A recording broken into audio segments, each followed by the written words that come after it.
Okay, I want to welcome everybody to the 8th Innovation Entrepreneurship Forum. I'm Panos Markopoulos. I'm the director of the Center for Entrepreneurship. So the forum this year is entitled AI, Artificial Intelligence and Business, Creating Value, Minimizing Risks. So artificial intelligence is something we're all interested in. It's a topic that could not have been more timely. And we are delighted to host today INSEAD Professor Theodoris Evgeniou as a keynote speaker. Thank you so much. It's an honor to host you. After the keynote speech, we will have a very interesting panel discussion moderated by the good friend of the Center for Entrepreneurship and CEO of PwC Cyprus, Mr. Philippos Sosilos. And the participants of the panel include Anna Prodromou, who's an author, a consultant, and winner of the Businesswoman of the Year award. Dimitris Lotidis, the CEO of SPP Media, thank you for your support.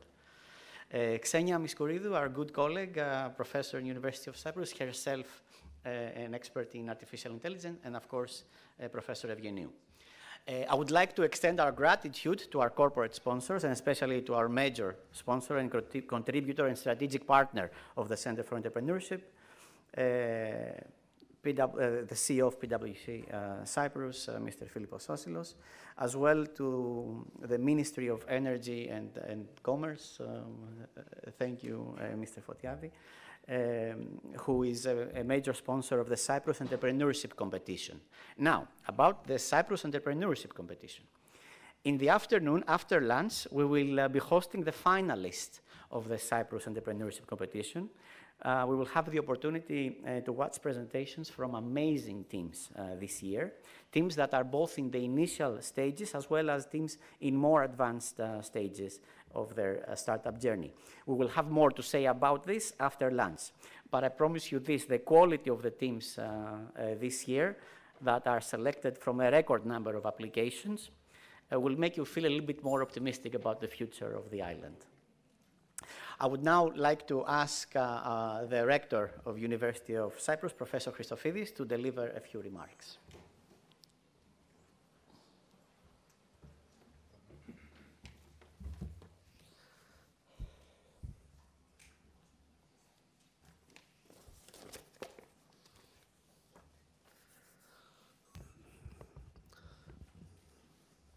Dear guests, dear colleagues, dear students, it is a pleasure to welcome you to the University of Cyprus, of course, and to the 8th Innovation and Entrepreneurship Forum organized by the Center of Entrepreneurship of the University of Cyprus, in short, C4E, so I don't want to repeat it again. I mean C4E, it's going to be easier for me, with the support of PwC Cyprus. I would like to extend our gratitude to the major sponsor, contributor and strategic partner of the Center and the University of Cyprus, PwC Cyprus.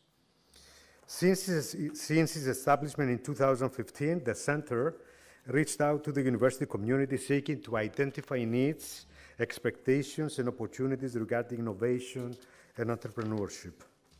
The Center's motto, educating, innovating, networking, emerged out of this effort. This triptych epitomizes C4E's mission, activities, and aspirations. The Center's aim, first and foremost, has been the empowerment of University of Cyprus's students, researchers, faculty, and staff with the skills and the knowledge required to engage in creative, innovative, entrepreneurial activities leading to new ventures or innovative new practices and solutions. C4E has designed, established, and operated numerous initiatives and processes to advance the three pillars of its mission. The establishment of the certificate program in entrepreneurship, an individually tailor-made program for students of all disciplines. The delivery of semester-long and short courses, hands-on training seminars, mentoring programs, and distinguished lectures. The annual Student Innovators competition that has become an important pipeline of early-stage startup ideas for the Cypriot ecosystem. Another initiative that will take place later today is the Cyprus Entrepreneurship Competition with a high-quality, zero-equity mini-acceleration program open to all permanent residents of Cyprus vested with the support of a prominent network of mentors and trainers. The center is also the national coordinator for the 7th consecutive year and represents Cyprus in the Global Entrepreneurship Monitor Study. This is the 8th Annual Innovation and Entrepreneurship Forum, and the center has brought together the academic, research, and startup communities of Cyprus to engage in an interesting discussion about artificial intelligence and its impact for businesses and society in general. Indeed, in this year's lecture, we are honored to host Professor Theodoros Eugeniou, who is a professor of decision sciences and technology management, and we are very grateful for his presence here. And I'm very excited to see the very first slide and looking at some, graphs which remind me something of my discipline. In any case, so thank you for being here, Professor Eugeniou. Along with our prominent panel consisting of Mr. Philippos Sosilos, the CEO and Chairman of PwC Cyprus. Mr. Sosilos, we are very happy to have you here and very grateful to you for all your assistance. Ms. Anna Prodromou, Director at Anna Prodromou Incorporated. And Xenia Miskoridou, my dear colleague in my Department of Mathematics and Statistics, a new addition, a bright, mind and excellent addition to our department. And she's an expert on machine learning, and I'm sure she will deliver an excellent lecture. And last but not least, Mr. Dimitris Lotidis, the CEO of SPP Media. Dear Mr. Lotidis, thank you for being here. We are very happy to have you here at the university, and I'm sure you'll be close to the university, as you have been all those years. Moreover, in this year's forum, we'll present the finalists of the Cyprus Entrepreneurship Competition. The competition is run by and with the support of the Ministry of Energy, Commerce and Industry. We are very grateful to the Ministry for its support. The competition aims to accelerate new ventures into profitable businesses with a global orientation. We're looking forward to getting to know all the teams of this year's competition. For the last 8 years, the forum has aimed to promote entrepreneurship, innovation, and research commercialization, and to contribute to the continuous open dialogue between academia, industry, and society. At the University of Cyprus, we are focused on the enhancement of the cultural, social, and economic development of Cyprus. We focus on creating new knowledge and instilling into our graduates a drive to impact new ideas in our society, to create new ventures in the economy, and to innovate in culture and science. Today's Innovation and Entrepreneurship Forum aligns with its mission. We hope you find the event enlightening and inspirational. I would like to thank you once more for your participation here, for your presence, and I'm sure that the Innovation and Entrepreneurship Forum here of 2023 will be a very exciting event. So thank you for being here. All the best to you.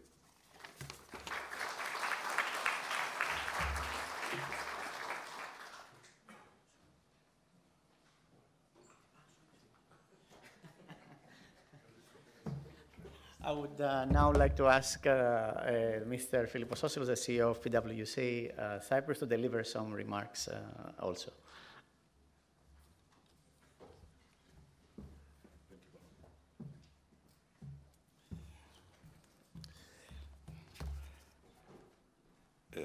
Dear Rector, thank you very much for the very great compliments to PwC.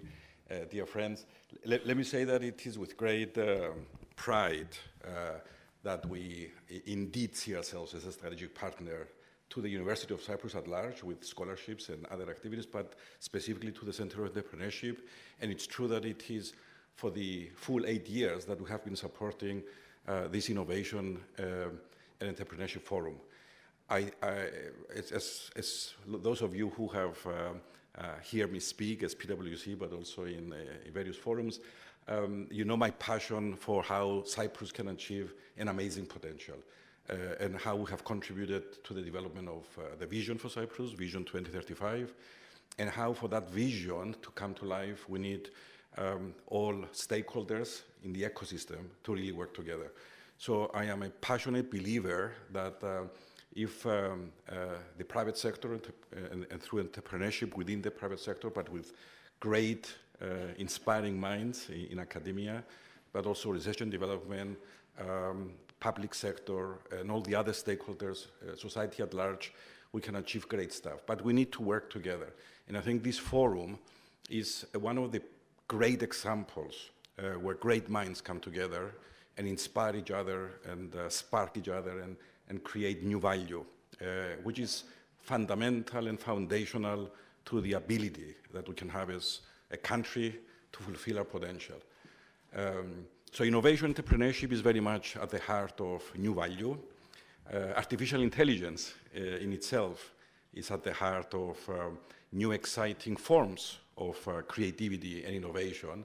The potential of AI, I'm sure Thodoris will actually unblock our minds and increase our potential for imagination, because we are very much at the beginning of what might be possible, and it's all accelerating at a very fast pace. So I'm here myself to learn, and I think that's the beauty of actually coming together to learn from each other and learn from different experiences. We are, as PwC, supporting in the idea of long-term strategic partnerships, forums of creativity, entrepreneurship. We have been supporting, as you might know, initiatives like Junior Achievement, Chrysalis Leap, RISE, amongst others. So it's a small contribution, I think. We can and should do much more. So I'm always really happy, as part of my role, to be in this kind of events, to be part of creating something great with what you are achieving. Just walking through the university campus, for me personally, is very inspiring and energizing. And for sure, we owe it to ourselves to understand the potential of AI.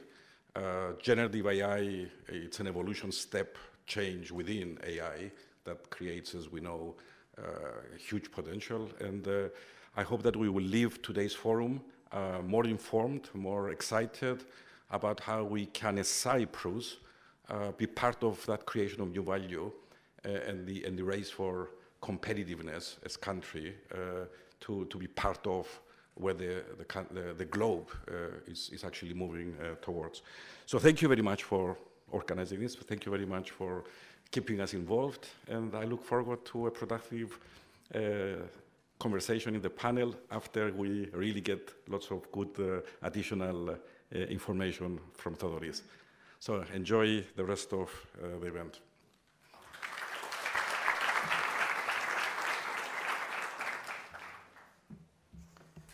Thank you, Mr. Sosilos. Professor Evgeniou, the floor is yours. But you have to adjust the... Yes. Thank you very much. It's a pleasure and great honor to be here. I was telling Panos, I believe I don't remember when, first time in a conference, and I'm pretty sure it was the same conference, but I don't remember. Oh, did I do something wrong? Okay, fine. I think 15 years ago, when my good friend Yorgos Zacharias was, from what I understand, starting organizing this forum, whom I know since 1989. He was in the Cypriot Math Olympiad. I was in the Greek Math Olympiad team. We traveled together in China, in Sweden, in Romania, in Bulgaria, and then we ended up together in MIT. So it seems that he's building great stuff here, and he's, of course, a great guy and great dear friend. So I'm starting from that, but of course, thanking everybody for working on this important project, because innovation is what we all need. And let me emphasize that I have a personal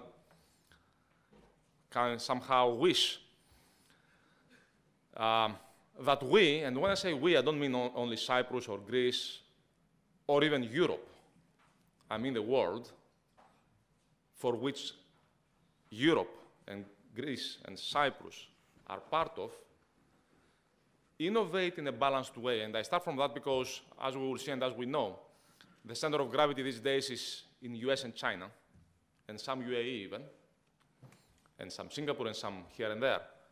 But Europe is needed not by Europeans only, but by everybody else, by the world. And the reason I'm spending a lot of my time on this issue of innovation, especially AI, that we have pretty significant hints that it's a much different technology from others. It's exactly because the world will be a better place if Europe catches up. And that happens if everybody catches up, including Cyprus, Greece, and everybody else. And that's my mission in some ways, well, if there is one. So I'd like to spend some time on AI and start by a little bit of brief recent history, although the field has been around for more than half a century and arguably more than a century. Actually, I would argue it's been around for a few thousand years, since the beginning of human civilization, trying to understand what is intelligence to begin with and how to understand the world around us, from the ancient Greeks, of course, as we all know.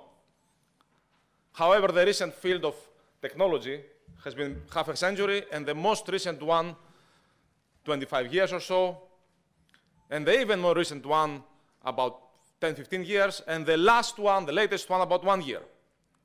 So different chapters. The past 15 years, let me not go back to 100 years, the past 15 years, the big revolution was what you may have heard called deep learning, where we discovered by accident, it's interesting how accidents play a role in history, we discovered by accident that if we use some very large mathematical equations, and we kind of use lots of data, we can achieve amazing miracles. For example, we can build computers that can achieve quality of vision, detect, recognize objects, for example, better than the humans. You see there on the left, the evolution, the first big breakthrough that happened by accident, as I said, because people were trying around with big models and big data, back around 2015 or so, where the error rate of computer vision became lower than the error rate of the average human in vision tasks. If you see the image on the bottom right, which is a cluttered image, and I ask you to identify and tell what every object is, most of you, actually all of you, will miss a lot of objects. I hope you appreciate this difficulty. While AI will find more than all of us. It's amazing, because if you think about this, vision, our eyes, is probably the most advanced facility we have as beings. It's incredible, right? It's hard to imagine any more perfect kind of capability of humans than the vision. We need it to survive. And that's why it also occupies about 30% of our cortex, of, let's say, our brain. So 30% of your brain is occupied for vision tasks. And what I just told you is that sometime back in 2015 or so, computers started being better than us on things that occupy 30% of our brain. Think about this.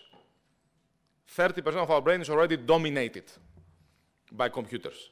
Add to this other things like memory, speech, language now, lots of reasoning, and probably we are defeated already for tasks that maybe occupy, I don't know, I'll put a random number there, 60% of our brain, which is incredible if you think about this. Now, of course, this has lots of implications. Other than having very interesting scientific and engineering kind of aspects that I'd love to get into, and it's it's a different talk. It has also, of course, social and business aspects. I love this slide, even though it's a bit old. First of all, because it's from Europe and it shows some optimism, at least some vision. Second of all, because it has lots of examples in one slide about the kind of implications for business and society of these advanced AI systems in all sorts of different fields. From medicine, we have already around more than 500 AI medical devices approved by regulators like the US Food and Drug Administration, which is not easy to get through. They are approved for the market, for example, in order to diagnose, based on medical images, and suggest treatment sometimes, all sorts of diseases with higher accuracy than the best human doctors. Imagine what this means about healthcare, because you don't need to have, you're not constrained anymore by the scarcity of the top 5 doctors on the planet, because you have even better doctors that you can kind of spread everywhere. It's a machine. And there are 500 of them, and expected to be thousands of them for all sorts of different diseases. Big revolution in healthcare. Automotive and transportation, we all hear about driverless autonomous cars, which will, of course, transform completely how the cities and our lives are, but also little robots in warehouses and logistics that already are in use and are autonomous, doing everything. Disinformation online, that's a tough one. That's a bit of a negative side, right?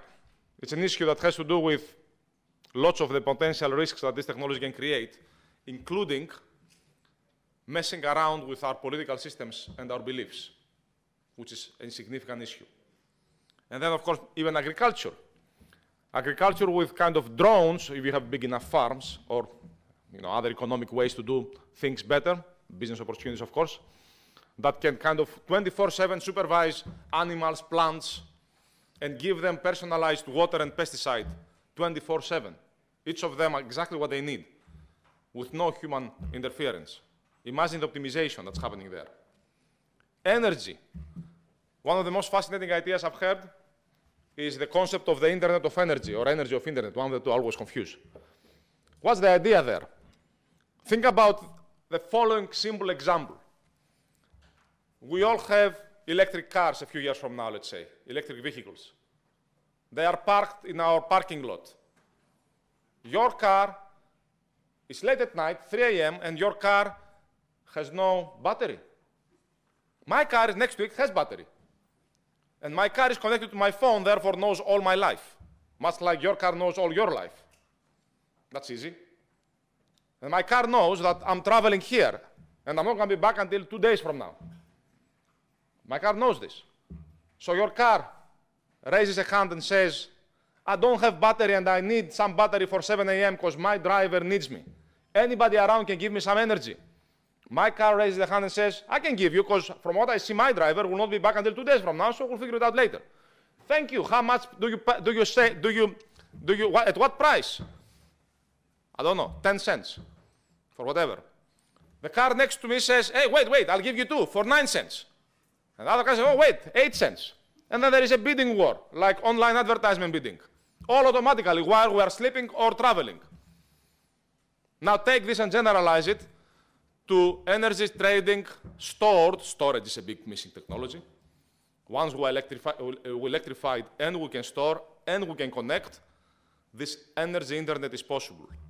For buildings, for campuses, for houses, for appliances, for cars, for everything. Now think about this. If we reach there, which we can reach there, if we have the storage and electrification, of course, some algorithms we know.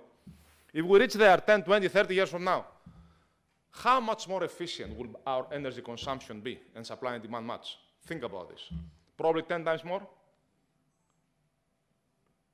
And all you need is data, AI, connectivity, and some hardware technology, of course. And that is actually not a dream. It's actually a business strategy for some very large energy companies. It's an actual business strategy for some very large energy companies. I first ran into this when I was working on a business case with E.ON, a German electric energy company, about $50 billion company. I still remember I was in the headquarters in a small village, German village, in a high-rise next to a highway in a small German town. And I entered the office of the chief operating officer and a board member, and I first asked him, I have a question for you. This place here is kind of dull. You are like in a high-rise, next to a highway, in a small village, and you are talking about AI and data. How can you possibly attract people here, young talent in data science, who are getting paid a lot of money to go to Berlin, where there is a lot of action on tech and a lot of nightclubs, and there's nothing here? How do you attract people? His answer was, we give people a purpose. What's the purpose?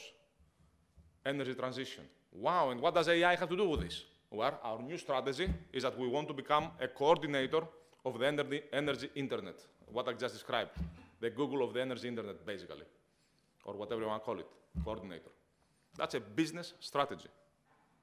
Looking ahead 10 years, taking into account how technologies like storage and data and AI, which we know how it's used on the internet, can be applied in that industry.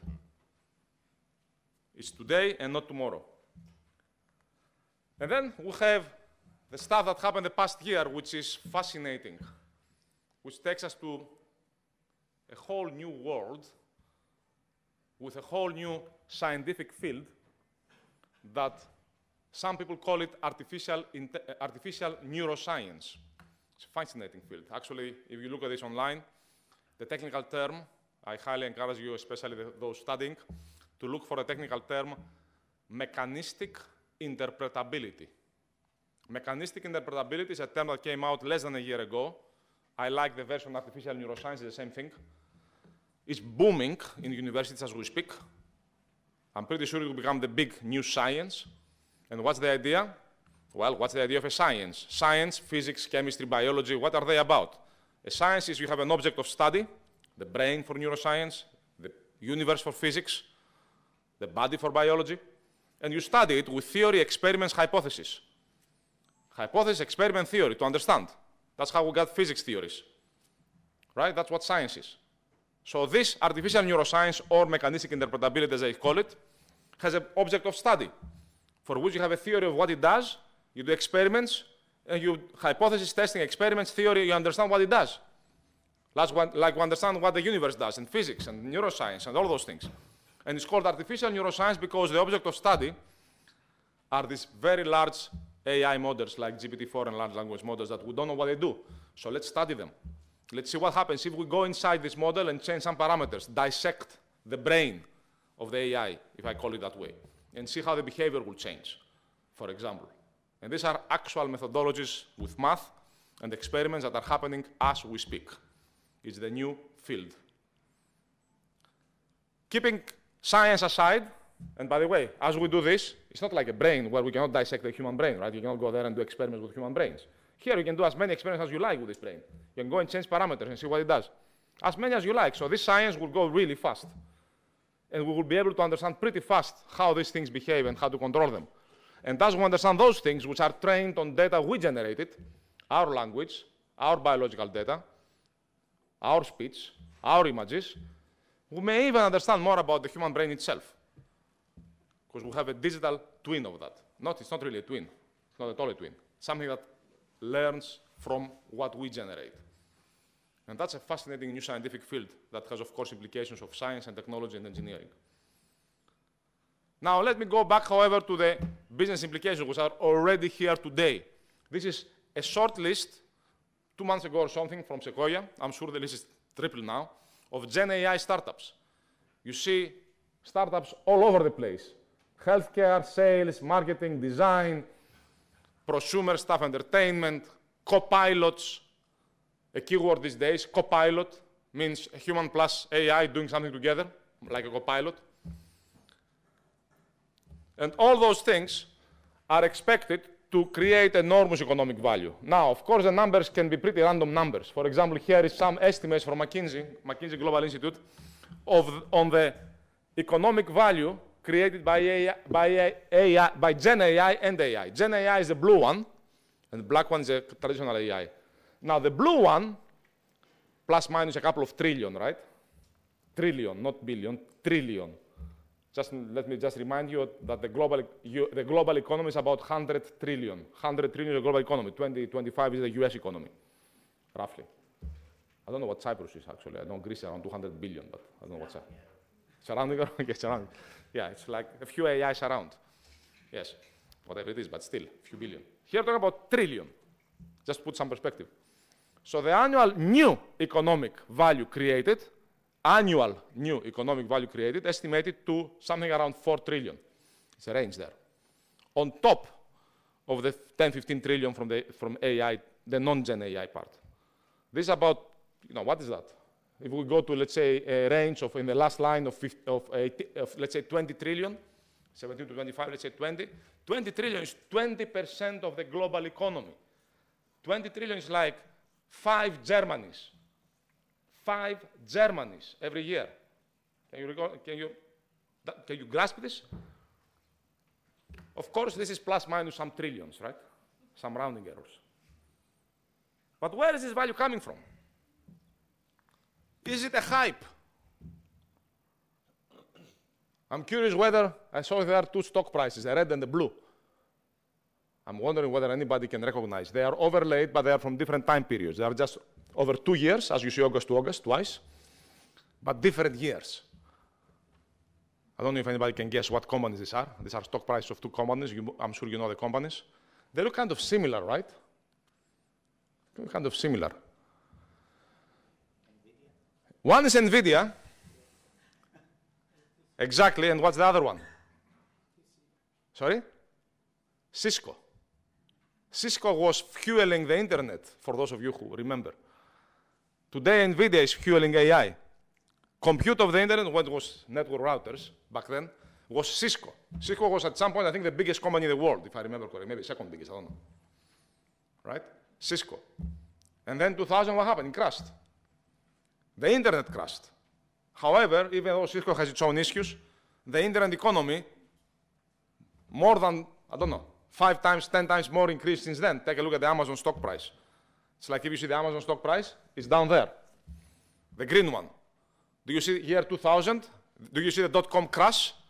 Have you heard of the dot-com crash in 2000? You can see it there. There's a little bump there in 2000. You see that? That's the dot-com crash. And here, where we are today. That's how it is. It takes some time, but it happened. Of course, we don't know whether this story will repeat. But we do know that the NVIDIA is AI's Cisco. What Cisco was for internet, NVIDIA is for AI. And you can see this on the left bar plot, where, by the way, what you see there is NVIDIA's revenues, I believe, right? I think it's revenues. Probably, I cannot read it now here. Where you see how the balance changed from orange to blue. Orange is gaming. Another accident in human history. NVIDIA was not built for AI. NVIDIA was built for gaming.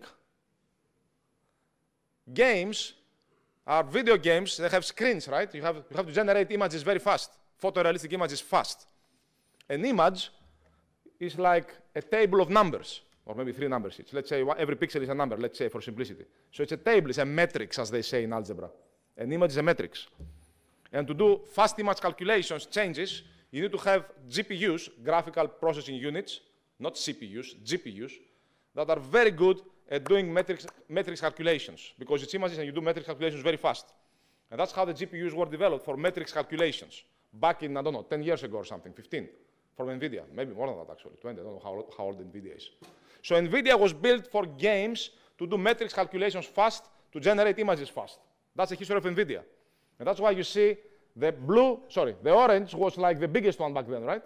In 2000, what is that? I cannot see from here, I cannot see from here. Something like this, 22. And now, look at the blue one.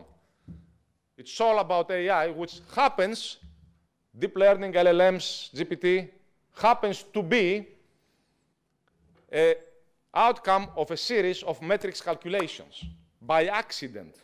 By accident, AI is based on mathematics of algebra, of linear algebra, of matrix calculations, literally, by accident. And NVIDIA happened to be there. Hey, we can do matrix calculations for games. How about we try it for AI to train those deep learning networks?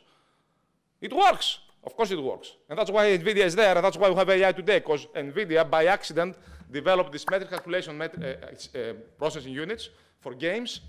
Somebody else, by accident, fed a lot of data to a deep learning network that nobody expected would work.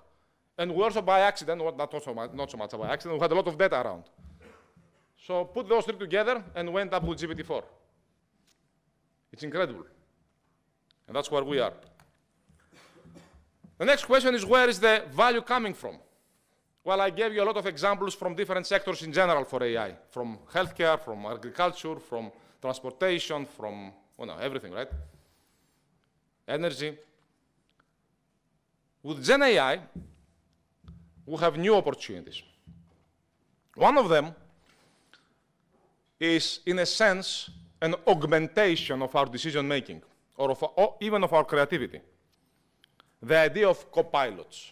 Many of the startups I showed here are actually developing copilots for some task, whatever the task is. The task can be design a new house, architect, can be analyze some documents and summarize them, can be do an analysis of a company, can be develop a strategy for a company, for consultants, can be lots of things. Can be market research, can be a doctor, anything. Whatever you do, can be doing a homework. And those copilots help. This is a study which is fascinating, done, as you see, a couple of months ago it came out, done by a team from Harvard, MIT, UPenn, and BCG. And what they've done here is they took about 700 consultants of BCG, actual consultants and Boston Consulting Group, and did an experiment with them. They gave them a number of tasks, some more on creativity side, some more on analytics side, and split the consultants into teams. Some teams, they do their job as usual. Other teams, they gave them GPT-4, actually BCG version of GPT, which was trained with GPT data, fine-tuned with GPT data. And then they observed two things. Are they more productive, meaning produce output faster? And second, is the quality of what they produce better? And this graph is fascinating. You can see, and you saw it already before, the blue and the green/orange. The blue is consultants as usual, same experience, right? These are all experienced people. Blue is consultants as usual. The others are consultants with the help of GPT-4 to do their tasks. The quality increased by up to 40%, and productivity by up to 15%, 17%, depends on the task. That's pretty big. And you can imagine doing this for all sorts of tasks. I'm not saying jobs, I'm saying tasks. And of course, BCG is exploring this for all sorts of tasks now. And of course, it has implications.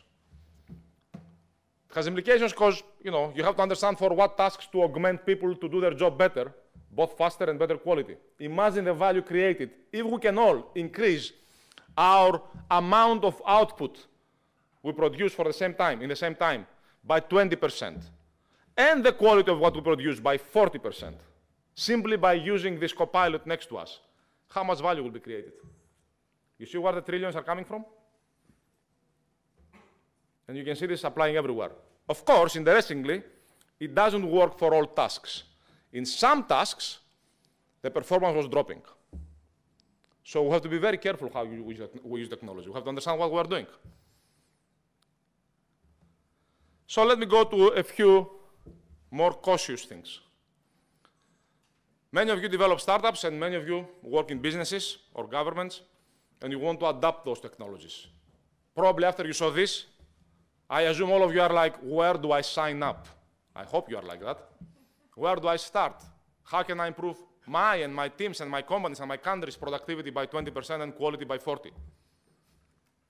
That's it. Real BCG consultants. And the answer is, well, technology adoption has different challenges. As they say, there's a nice quote from somebody from Harvard Business School in 1960 or something. McFarland was his name, one of the first professors at Harvard Business School on IT, technology management. He said, the biggest challenge in technology change is change of human behavior. So you have to get people to start adopting those things, experimenting with those things, having data, having all sorts of things. We know already that some of the key lessons of adoption of technology by businesses, if you plan to sell to businesses as startups and you have B2B, B2B SaaS or something, or whatever software, or if you want to adopt those things as a big business organization, some of the biggest challenges is human change behavior. Data and AI transformation of a company is basically a cultural and organizational change. Number one, training, new processes, new hiring processes. The thing I showed you before from BCG, I'm working with BCG myself as an advisor for the company. What they did changes also the way they hire and train their consultants now. It has deep implications for BCG. They're actually changing how they interview, how they hire, how they select people, because they have to select people who are best not at working by themselves, but at working together with their AI, because that's what you care about. That's the selection process for interviewing and hiring, because you are not alone. You are somebody with AI, and you see the implications of using AI properly. So you have to change all those things. And of course, how you adopt those technologies, there is no one size fits all. Every organization is different.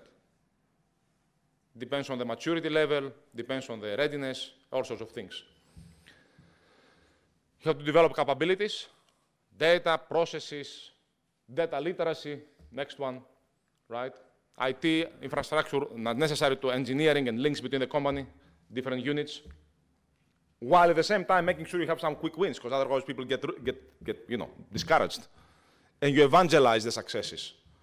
You show the successes, so people get motivated and continuously train and upskill. There is also new ways to develop AI these days.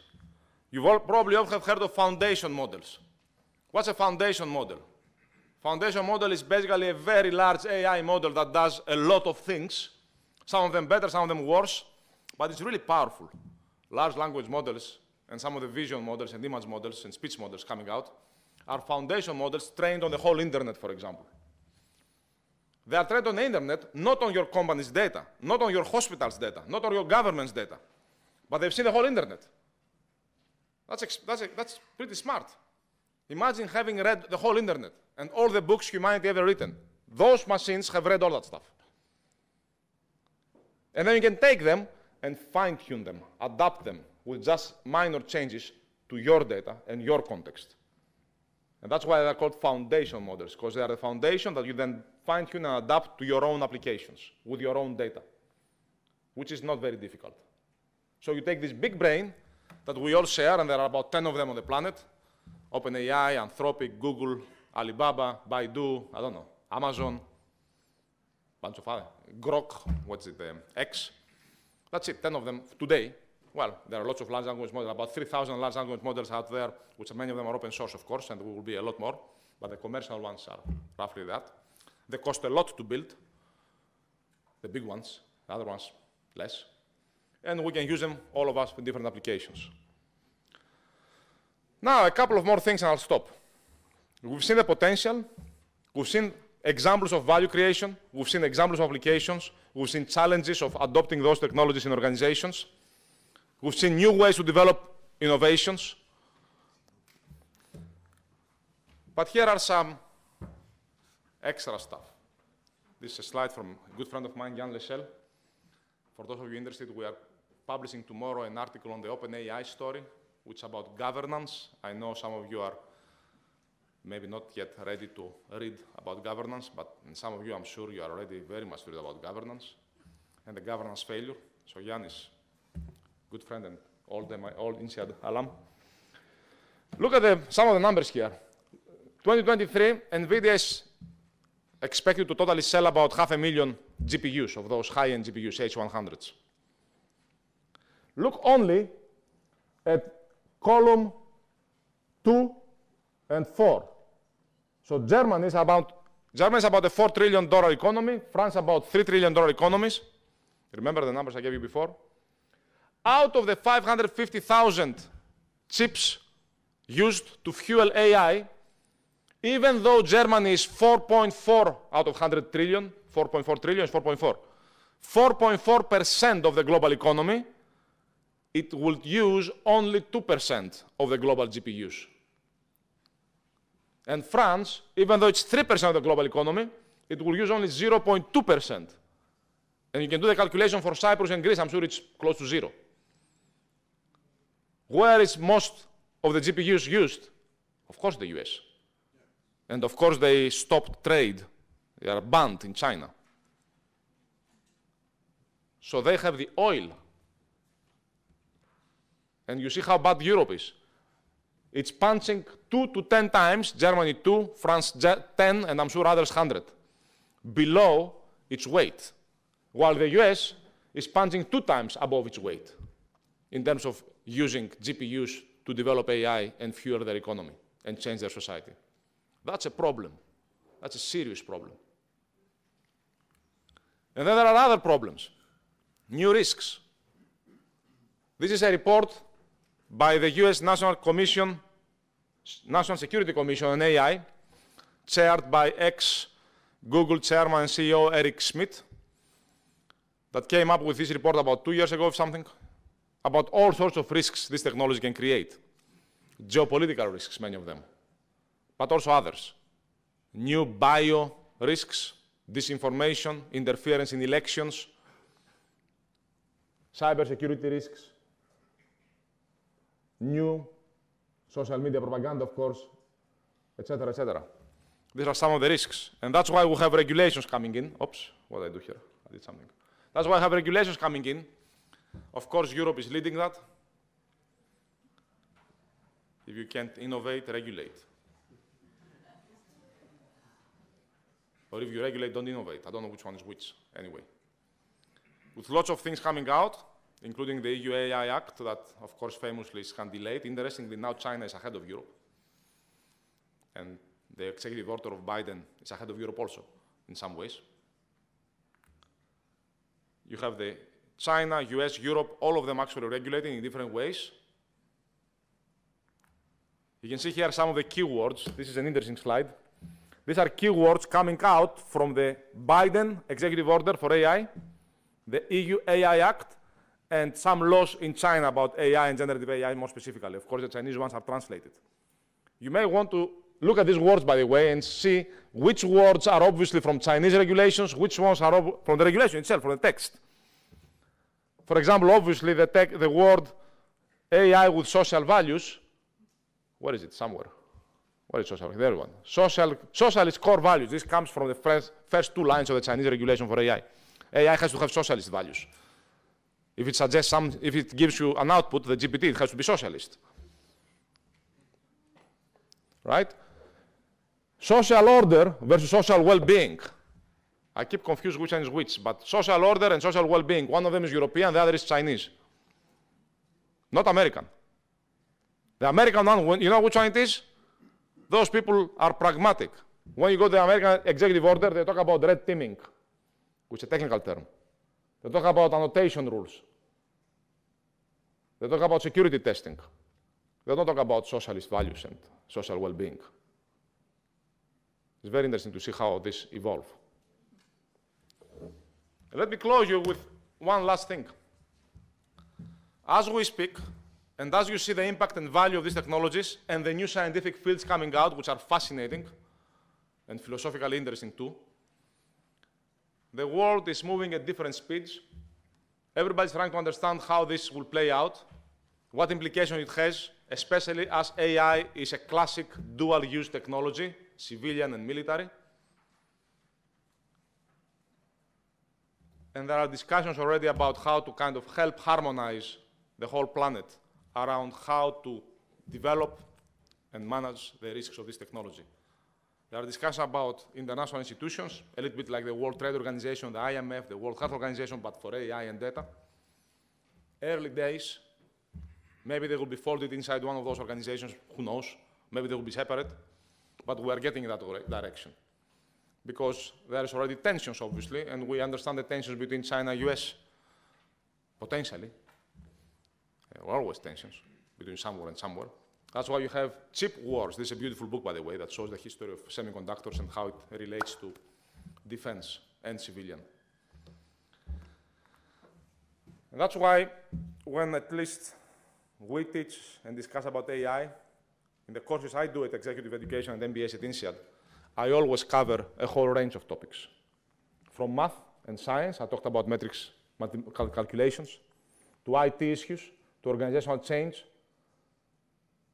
to ecosystems, regulations, cross-industry lessons, geopolitical and history lessons, and of course, philosophy and principles.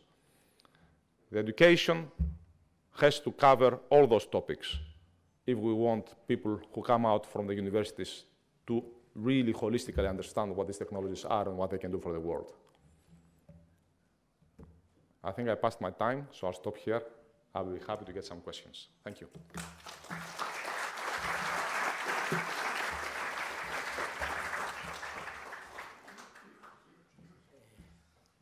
Thank you, Thodori.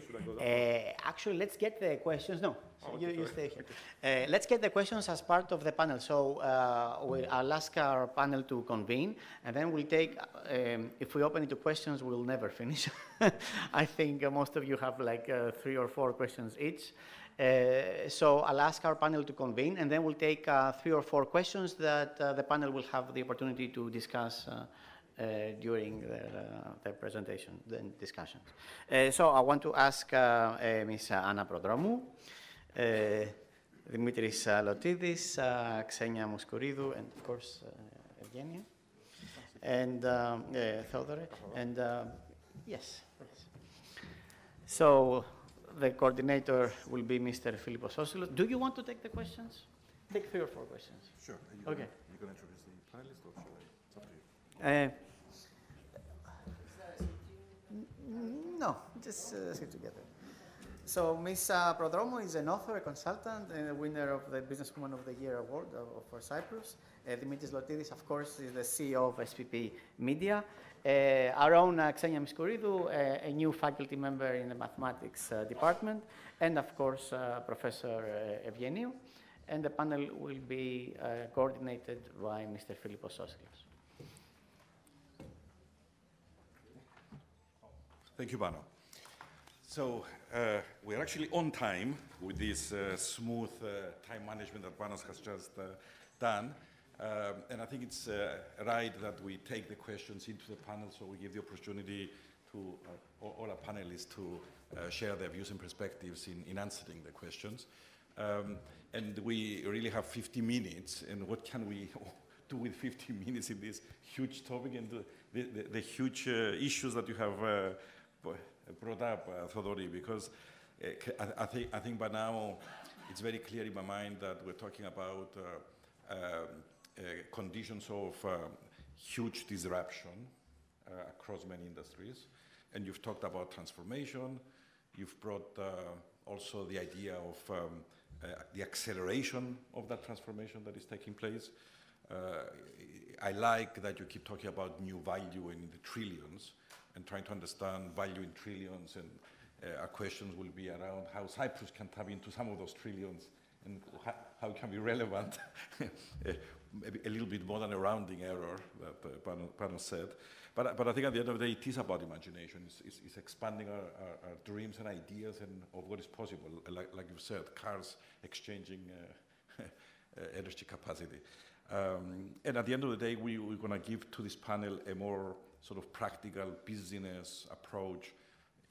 What are the challenges for people in business or for startups or for SMEs? How can we, within the ecosystem of Cyprus, really create the conditions that we are able to tap into the trillions? So with that as a platform for a great conversation, let's take a few questions that are immediately in your mind.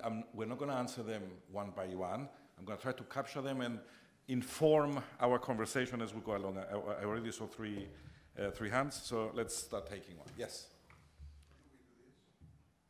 What is that? It's a mic. It's a mic. Every chair has a mic. There you go, it works. Wonderful. Every chair has a mic, brilliant. Okay. Thanks for the wonderful lecture. Interesting. My head is spinning. Okay, I am Dimitris Harisofokli from the Center for Social Innovation. I love business. I love added value. I love all this stuff about technology and all that. But I want to bring it down to how will this impact the quality of life of real people? How is all that going to trickle down beyond the stock market and go down to improving what and how we live our lives every day? Thinking about this divide and the haves and have-nots, and I'm thinking, we are all adults here, what the fuck, what's going to happen here? Okay. That was a technical term, I understand. Yes. Congratulations, Dr. Evgeniu, for your excellent presentation. Now, more than 10 years after Nassim Taleb's theories on black swans, and 4 years into COVID pandemic, everybody is talking about asymmetric threats, non-linearities, asymmetries, exponential risks, fat tail events, to speak in statistical terms. Now, I was reading the Oslo Manual on Innovation, the latest edition, 4th edition, 2018, International Innovation Manual, and about 250 pages. And nowhere the words non-linearity, asymmetries, exponentiality has been mentioned. Now, my question is, do we have any models or tools that can tackle asymmetries, detect and exploit positive asymmetries, and avoid negative asymmetries in a systematic and standardized manner? Thank you. Okay, thank you. Lots of hands. I'll come back to this side of the room. Let's take that question first. Yes. Hi, everyone. My name is Hesad Nani from Unity Growth. My question is very quick and simple. How are we planning to implement AI into our educational system? This is, and what is the government doing about it? Thank you. Okay, that's definitely going to be covered in our discussion. That one I'm coming forward, yes. Are there any plans to create a competitor to NVIDIA, something that especially would service the European market, because it could be sort of a national security issue with the United States blocking the best chips from coming to Europe. So I'm wondering if there are any plans for that. Dimitri seems ready to answer that, but I'll come to you then, Dimitri. Yes. Hi, I'm Fofi Constantinidou, University of Cyprus. I'm wondering, in terms of predicting disease state for complex conditions like Alzheimer's or recovering from brain injury, we have yet to develop accurate prediction models. And I was wondering, what do you think the obstacle might be? Is it data and computational methods? Is it human behavior? That's it. Okay. Yes. My question is, if AI advances really to an extreme point, what's stopping, let's say, the business owners or the founders from, becoming greedy, let's say, and getting rid of people altogether and having something solely based on AI, which will lead to massive unemployment issues? Sure. Thank you. Debated for years. Yes. Hi, it's Apostolos Kondiadis here from the Aeons project. The question I have is to hear your opinions on the progress of rights ownership when it comes to piloting AI technology. Currently, legislations are a bit slow, and people who know how to pilot want to have more ownership over their work. People who are resisting are usually in the arts and music rights, because it's so easy now to use data models that are so well established by their huge data sets on the internet. Yep. So I will just take another 3 questions, 1, 2, and 3 there. Yes.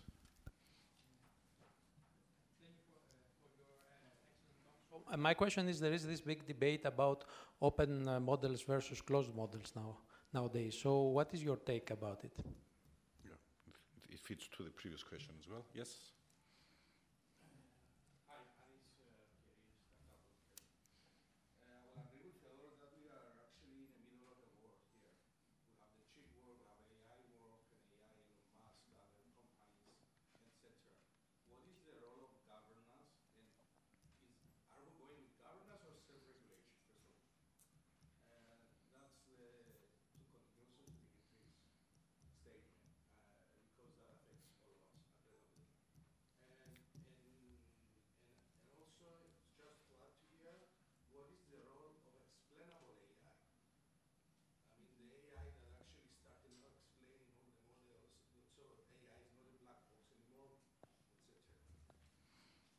Cool.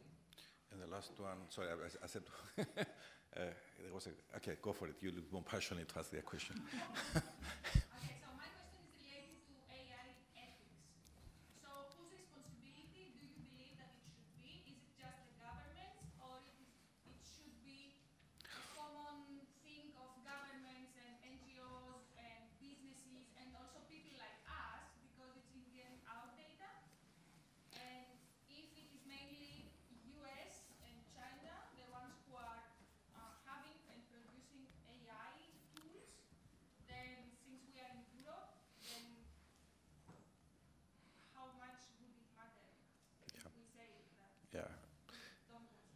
idea. No, a conversation with Elon Musk would be very enlightening. Okay, so I think we've thrown all our questions up in the air, because now you can answer whatever you want. But the idea of the panel was, as I said before, to also try to get to what do we do in Cyprus? And some of your questions are about Cyprus education sector and not only, but also all the aspects. I'm not going to repeat them. So I'm going to start with Xenia and give the opportunity for everyone to give some answers. Your perspective on what do we do in Cyprus, but try to tap into any of the questions. I can list them if you want, but go for it.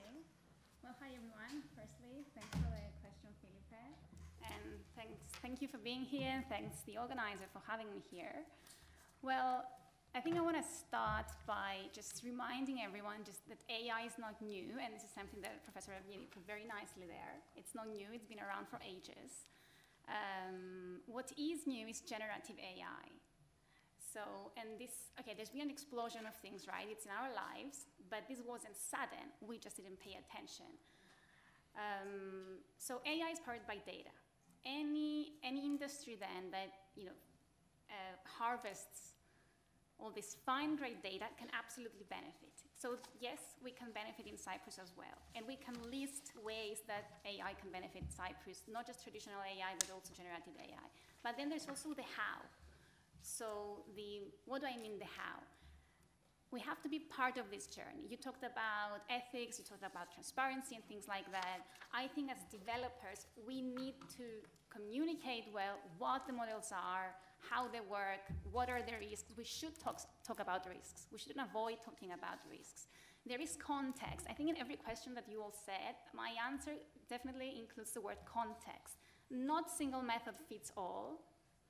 There isn't a perfect model to replace a doctor, and we do not want to replace a doctor, right? We want to have a tool in doctors' hands and then have great insights into medical insights, treatment planning, all these kinds of things. We don't want to replace a teacher. We want to have a tool in a teacher's hands. So we need context. Also with regulation, we need context. We need to regulate these things and monitor these things, and it's not even in our hands, I think, because it is happening. We have the EU AI Act, which is happening, is going to be finalized in the end of the year, and there will be restrictions. So it's going to classify the models. If there's unacceptable risk, things will be banned.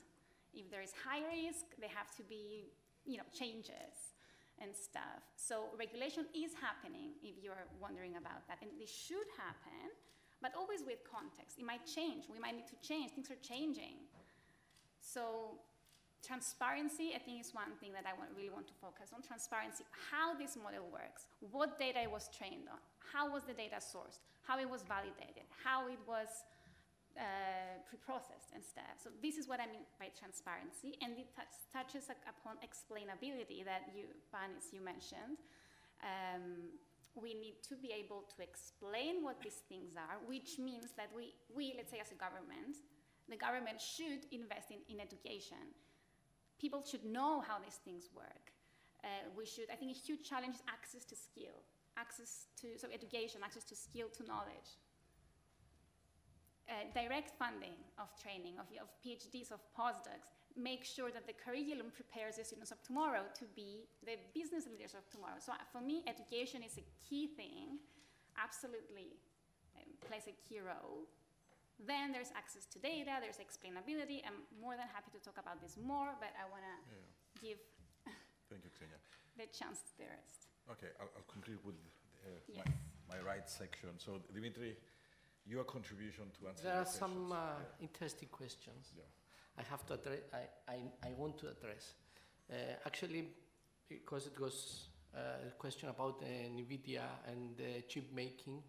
Actually, this is it's the global discussion right now, this one, and adds in the controversy of Sam Altman sanction from OpenAI.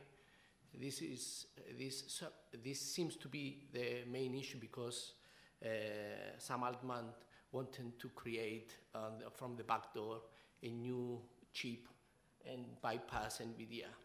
So NVIDIA not only it doesn't manufacture the chips as a monopoly, it designs the chips. And another company from, I think, Singapore, TSMC, who owns most of the patents for AI right now and chip making, manufactures the chip. So we are moving to right now we have more or less a monopoly on AI, on generating AI. And that is very difficult right now to bypass this because those companies are generating about 70%, they have a gross margin profit of 70% of everything that they sell. So we were talking about huge money. And we need more or less 2 or 3 years to develop a new chip on AI, a design. And those startups that are started to designing now new chips are far beyond NVIDIA. So there is an issue on this, okay? But we don't have an answer right now. There is an issue, it's a global discussion right now. No one can say that when this will be solved, but we keep it in mind, this. Okay, the next thing that I would like to address is who owns the data? Who owns the data of generating the knowledge on GTP, on the chat box that you are using right now?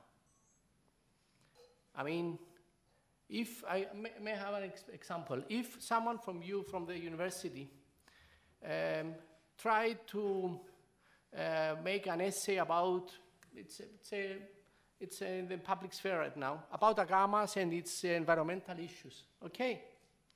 And you put your question on GTP, on the chat box. It will mostly generate content from my company. You will do your job, who pays me? That I paid the people that wrote the knowledge, that I paid people that went to agamas and made and invested on making a research on this. Okay, this was a big issue about, and I'm closing now because there's a big discussion about this. There was a big issue about the search engine of Google, which is not AI, but it's more or less, it will end like this, I assume. Then the European Union stepped in, the couple of years, pressed Google about this because publishers were having nothing from the content creators are having nothing from the revenues of Google. And after, 20 years of Google making money from publishers and content creators in Cyprus, I'm staying in Cyprus because I have full knowledge of the issue. For the first time, my company agreed an intellectual property agreement with Google last week, after 20 years. And it was not a regulation from Google, from European Union, wouldn't be discussing. No one would force Google to come and talk to us. Okay, so there are a lot of issues. I wasn't like this, what I would say now, 3 years or 4 years ago, but I trust the European Union to regulate this. Because what European Union have done with the GDP4, which became quickly the global standard on intellectual property and privacy matters, I think there is a going on procedure right now to step in and regulate, try to regulate this kind of stuff. So thank you. Thank you, Dimitri. I will leave the professor last, of course. So Anna, what is your take on questions? With your background, maybe you want to address some of the impact on real people and, that we've heard about. But share your thoughts on whatever you think is relevant. Thank you very much for inviting me. And let me correct, first of all, that everything you said about author and all that, I feel that more resonates with me as activist. And also by listening to the questions of the people at the audience, I feel as a newbie and starting now on my PhD journey on AI tools, specifically with communication, I think there's a lot of knowledge in the room, and I'm really looking forward for, you know, back and forth of that. Let me start by paraphrasing Cindy Gallop, she's a serial entrepreneur and an absolute legend, and paraphrasing her in saying that if technology is the Hollywood blockbuster, if technology is the Hollywood blockbuster, then artificial intelligence is the much needed documentary. So that's why everybody is so interested, everybody is fascinated and interested in this, although it's not a new thing that's happening, it's just new AI tools are now reached a wider public, and that's why more people are engaged with them. So this is the time that we need the actual documentary to go in depth and understand how this technology is gonna help us, because I am not deluded, so I do think that it will help us. Now, from my perspective, when it comes to Cyprus, I would say that it looks promising if the government and everybody does what needs to do in order to progress. And I can see a lot of organizations really profiting from it. Someone asked if companies are gonna make use of AI and get rid of people, right? And I think that yes, they will get rid of those who don't upskill and reskill. There's no way forward. You know, we have to continue learning and be able to work with the new tools. I think a lot of sectors in Cyprus are going to benefit from AI if they take the measures needed, because as Mr. Evieniu said in his presentation, it touches so many sectors of our everyday life. But I think mostly banking and finance, definitely, because they're already kind of there. I mean, the pandemic helped them, you know, in digitalizing, so they're more closer to adopting even more elaborated, let's say, AI tools. And although we don't have a very big ICT, information communication technology businesses in Cyprus, but still that's a sector that will bloom, let's say, or harvest the positives of AI. And why it's going to bring positives? Because it will augment, it will enhance productivity, efficiency, and innovation. I don't know if I made sense with all that. I'm going to go to my friend Dimitris Hadjisophoclis. That's why I started, and I will finish with that, my first statement. That's why I said I'm an activist, because I am very much interested in the ethical aspect of AI and also how it's going to impact our workplace. More specifically is my research, but generally our everyday life. I think if it needs regulations, I think it needs transparency, and eventually, if we're all, you know, tune in, we will be able to monitor it and make sure that everybody participate in creating this new technology and everybody benefits from it. Thank you. Cool, thank you, Anna. So, Theodori, I know you can do another lecture now on the basis of the questions. We only have 25 minutes to still keep it a conversation between us, but I would say there are fundamentally two themes coming out of the questions. The one theme is around the open data and the issue of ethics and the issue of ownership and the issue of governance or self-regulation and the role of government. I mean, you brought a very interesting perspective that the US is ahead of Europe. Europe, we know, is much more sensitive with regulation, but that may impede innovation. You know, it's a big debate about if innovation is ahead of regulation. As is always. So there is that aspect of it, which is happening at that very fast acceleration pace. And I think it's useful to give us a Cyprus perspective to all that. You gave us a US, Europe. What about Cyprus. And the other theme, I think, is around what should we expect as individuals in our everyday life in terms of impact on jobs, impact on predictive medicine, impact on education, and how, how does society really, in an inclusive way, tap into this value more inclusively? What should we be doing in Cyprus again, so that we are ready to not see this as a threat, but really ride the opportunity at the personal level? Thank you very much. First of all, thank you for the amazing questions, really. So much in here. Let me try to tackle both those themes, but also maybe some other questions with a couple of different frameworks or concepts, if you like.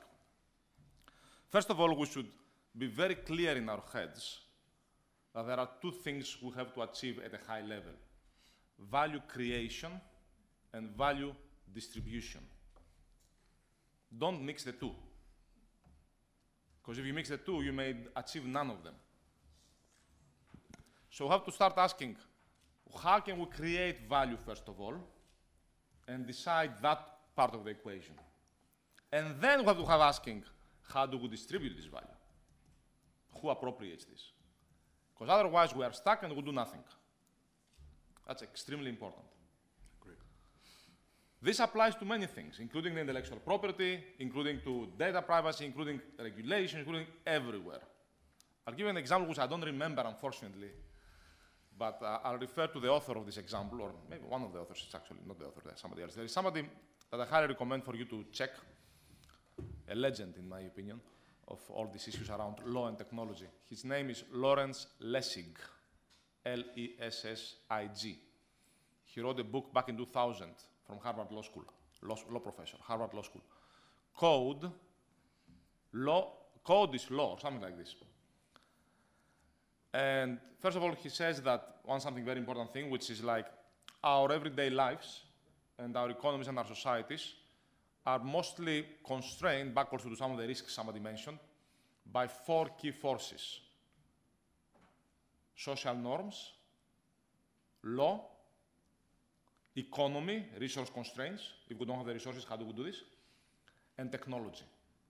If we don't have the technology, he calls it architecture. That's the same thing, so we don't talk about IT only, but everything. We don't have the tools, we don't do nothing. So those four things are very important, and we have to work on all four together, because they either constrain or enable what we do.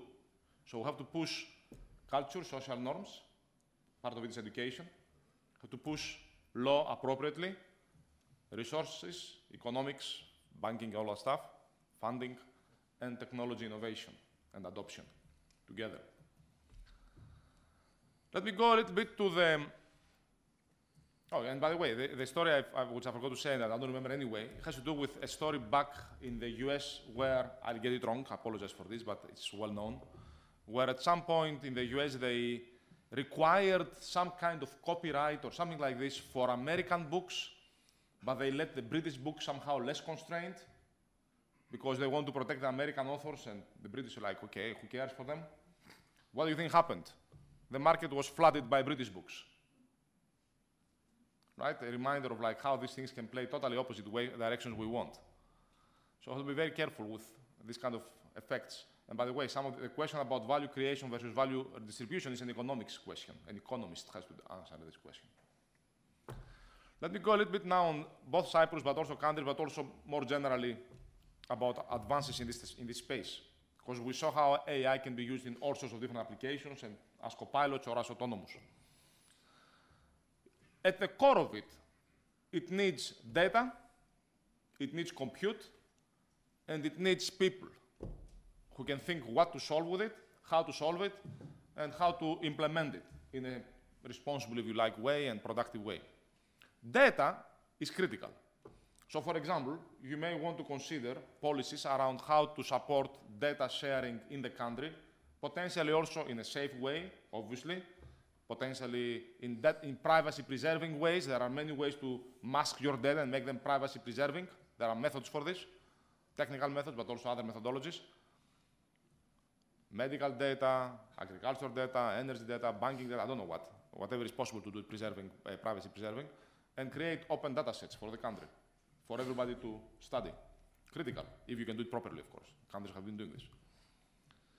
However, data is free today, and it takes me also a little bit back to the compute power. Actually, let me go first to the NVIDIA question. My PhD advisor I was talking to him at MIT, Tommy Poggio, fantastic guy, for some of you who know him. I saw him a couple of months ago. We were discussing about what he's working on these days, a machine learning guy, right, for many years. He's like, I'm working on a project that I call it killing NVIDIA. It's like, okay, what do you mean by this? You are a mathematician. Well, we know that everything is about matrix multiplications and matrix operations in mathematics. So if we find another way to train those machines much faster, you don't need those chips. That's a killer. Of course, one can say, well, you can always need more compute power. Yes and no, it's a game here, because at some point we don't know what happens. There is scaling loss, as they say, which like we don't know how these performances will keep increasing. We don't. However, I'll give an example, and I'll go back to data after this parenthesis about compute. 2 days ago, or 3 days ago, I don't remember, there was a paper came out from Alibaba Research, fascinating paper, which did the following. It basically worked on this idea of synthetic data at a different level. Synthetic data is data generated by computers. So you don't need to have real data. Synthetic data is a big space. Right? People say that data is doubling every 12 months or whatever it is. No, data is doubling every millisecond if you like. You just generate data, especially with generative AI. You can have as much data as you want. You can flood the universe with data if you like tomorrow. So data is less of an issue in some sense, although there are limits with static data. What did this paper do that replies a little bit both on the data thing and the compute thing? Something fascinating. They took a number of different large language models, there are a bunch of them out there, and they made them discuss with each other, generate data, and play with each other. And collectively, they built something which works really well as a new LLM. It's amazing if you think about this. There are creative ways to get AI to teach each other and generate data which are synthetic and learn with each other. By the way, this is not new idea, as I mentioned. Synthetic data has been around for some time.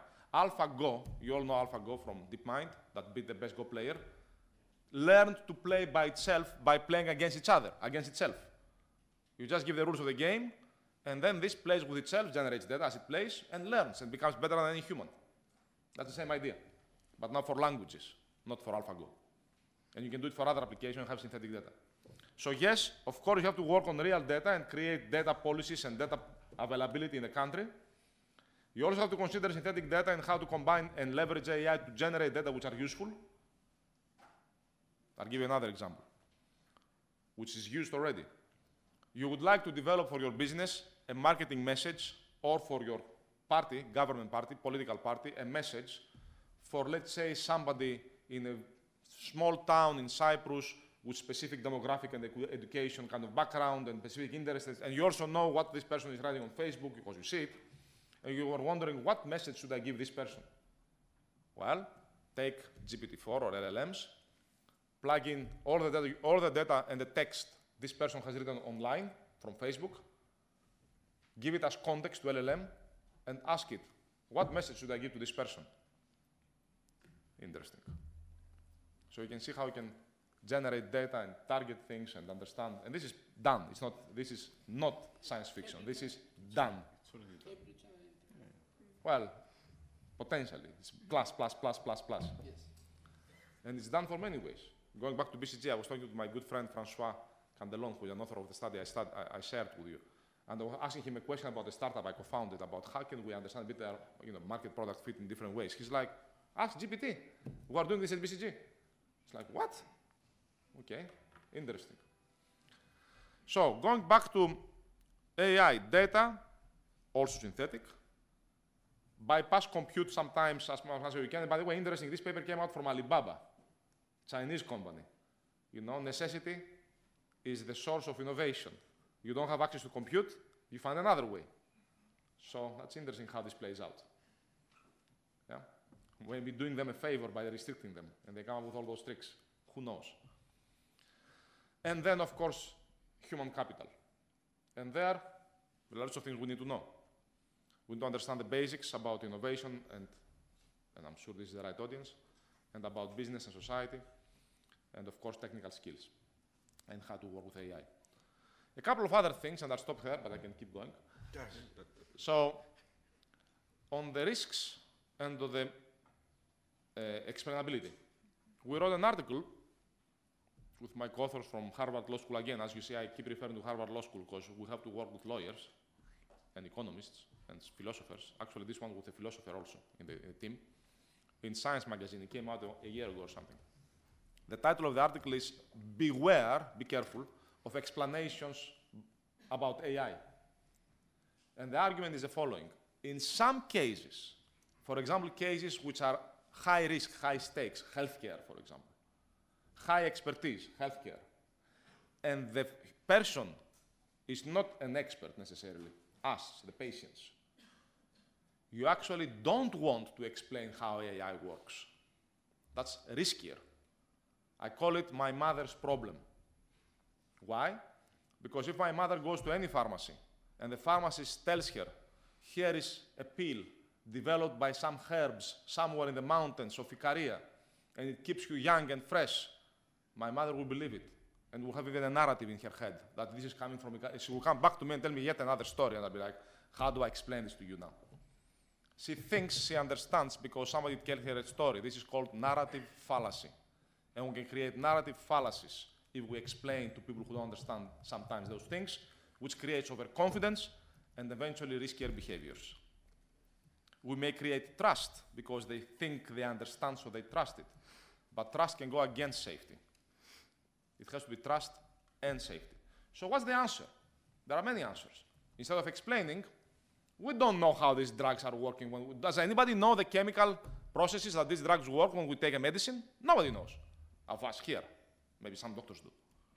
But what do we know? Why do we trust and why are they safe? Why are the medicines in the pharmacy that we take safe and trustworthy? Because we know that somebody has overseen how they were developed. And there have been clinical trials and there is continuous monitoring of how these medicines work. It's called pharmacovigilance. That's why every once in a while they withdraw them from the market. There are processes out there. Pharmacovigilance is another field. An article I'm writing is coming out on this soon. Where basically the idea is the FDA approves medicines, and we know because the US FDA approved it, it's safe. I don't have to. Who am I to judge, right? And they followed strong processes. So we have to build processes for developing AI, much like we have processes for developing and approving medicine. And then once the medicine is in the market, there's a pharmacovigilance process, where basically the doctors, when they see side effects, they send in a very standardized and formal ways information back to the regulators and the medicine pharmaceutical companies. So eventually, if they see there's something strange with this medicine, they withdraw it from the market. Same here, we have to continuously monitor their systems. And eventually, we all become, as humans, at some point, monitoring people, annotators, as the moderator said, as a regulator said in the US. We annotate, and we check, okay, did this behave well or not? If not, we send feedbacks back. And eventually, we all monitor how AI behaves, and we withdraw it from the market when needed, much like we withdraw drugs.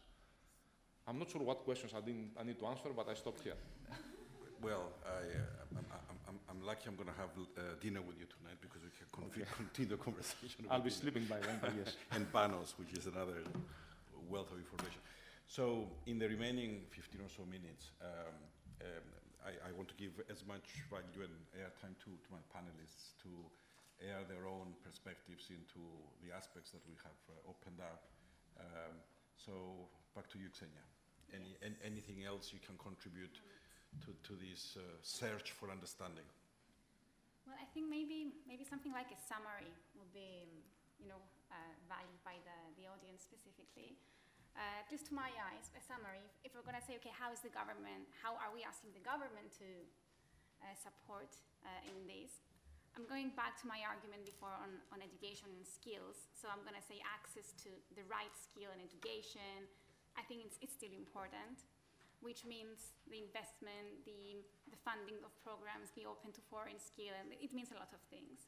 The second one, I absolutely agree with what you just said, with access to centralized data is how I understand it. If we're going to tune these models to be relevant for Cyprus, we need to use them on local data. We need to make them safe. We need to make them relevant for us. So I think this sort of data access is it's absolutely necessary, with, of course, preserving, the privacy and everything that we need to preserve. But there are ways to do it. There are ways to make data unidentifiable and, anonymous and everything. And even if we don't want to do that, yes, there is this great new direction of synthetic data. But yes, so it's the access to education, access to data. Then I think the government itself should be like an early adopter in these kind of things, and digital technologies within the government, and promoting success stories. Like the government should promote this sort of use cases and applications, and relevant and safe applications. Then yes, there are challenges, there are considerations. One huge one is explainability. I absolutely agree. But explainability comes at different levels. Not everyone needs to understand everything. Anyway, as a person who codes and develops AI, I don't really know how AI works. We don't really know why it gives certain decisions. We don't really know how it works. But we can explain how things communicate. We can explain some decisions, some recommendations. So explainability is different from the developer to the user. But we should all embrace transparency and ethical use, and preserving anything that has to be, we have to make sure that data is valid and ethical. Anything about transparency and ethical use should be our primary goal, whether you're a politician or a business owner or a business leader, or a startup maker, anything. And my last point here is that, AI has been, it started from a fascinating novelty to a business imperative. We have absolutely no clue where it will be in 10 years. We don't know where it will be in 10 months, if I'm going to be frank. The point is that the question is, we need to shape the journey. We need to be part of that conversation. We don't even have a choice. We have to be part of that and make sure that it's democratized, that it's used in the right way, and because we all have a say, because it affects everyone. So we have to be in this conversation. Thank you, I'm going to stop here. Thank you, Xenia. Dimitri. Yes, I will add on this.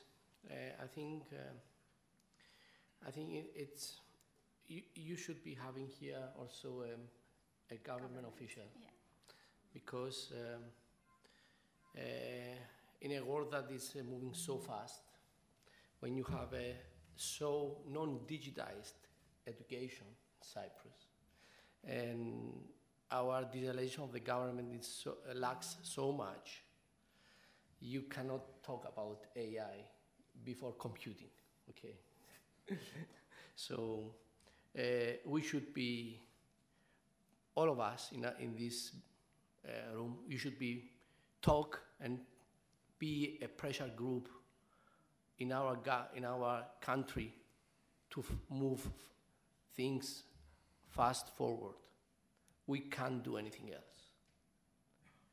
If the government, if our state will not support this and make the initial framework to work on these issues, you will not be a successful startup, because I see here many people that would like to code on AI, and there are so many solutions that you can give in our everyday life, from coding and linking it to AI. And you will not do it. But let me put just an example on this, which I'm very passionate about it. Energy in Cyprus. We have the most sunshine. We are the most sunshine country. We have the more sunshine in terms of hours per year in the whole Europe. Our framework didn't allow us to each of your house to have solar panels added to batteries and linked with AI about your behavior, and work as you, and everything works as you explained, Theodoris, before. Because this technology is right here. It's not something that you will innovate. It's here, it's there. And we should be having this 10 years ago in Cyprus. And we don't have it even now. No one house, I mean, in this room is having a battery. Do you have battery? No. No, because you think that Cyprus Electricity Authority doesn't allow you. No, the European Union came and with the RED 3 directive allows you to have battery, but you don't know it. Okay? So is this the next for a startup idea? Who manages with AI your house energy? After you implement your solar panels, after you put your battery, you need a software to manage everything. Okay? When you sell to the electricity authority, when you consume, when you don't sell because the Cyprus Electricity Authority buys you back the energy in the middle of the day, very cheap, and sells you back during the night, very expensive, which is a global, this is a global example. I mean, it's nowhere in the world happens this. So if you have an AI software with battery and solar panels, you should be deciding when to sell back to the Electricity Authority of Cyprus. Or if you don't sell back, you charge your car. So, I mean, we have to be ambassadors of this change. There is no way out unless we do this. Okay, this is my... Thank you, Dimitri. Anna, the activist. Although Dimitris is quite an activist as well. You're also an activist, as I understand. It's good, we need more. Yeah.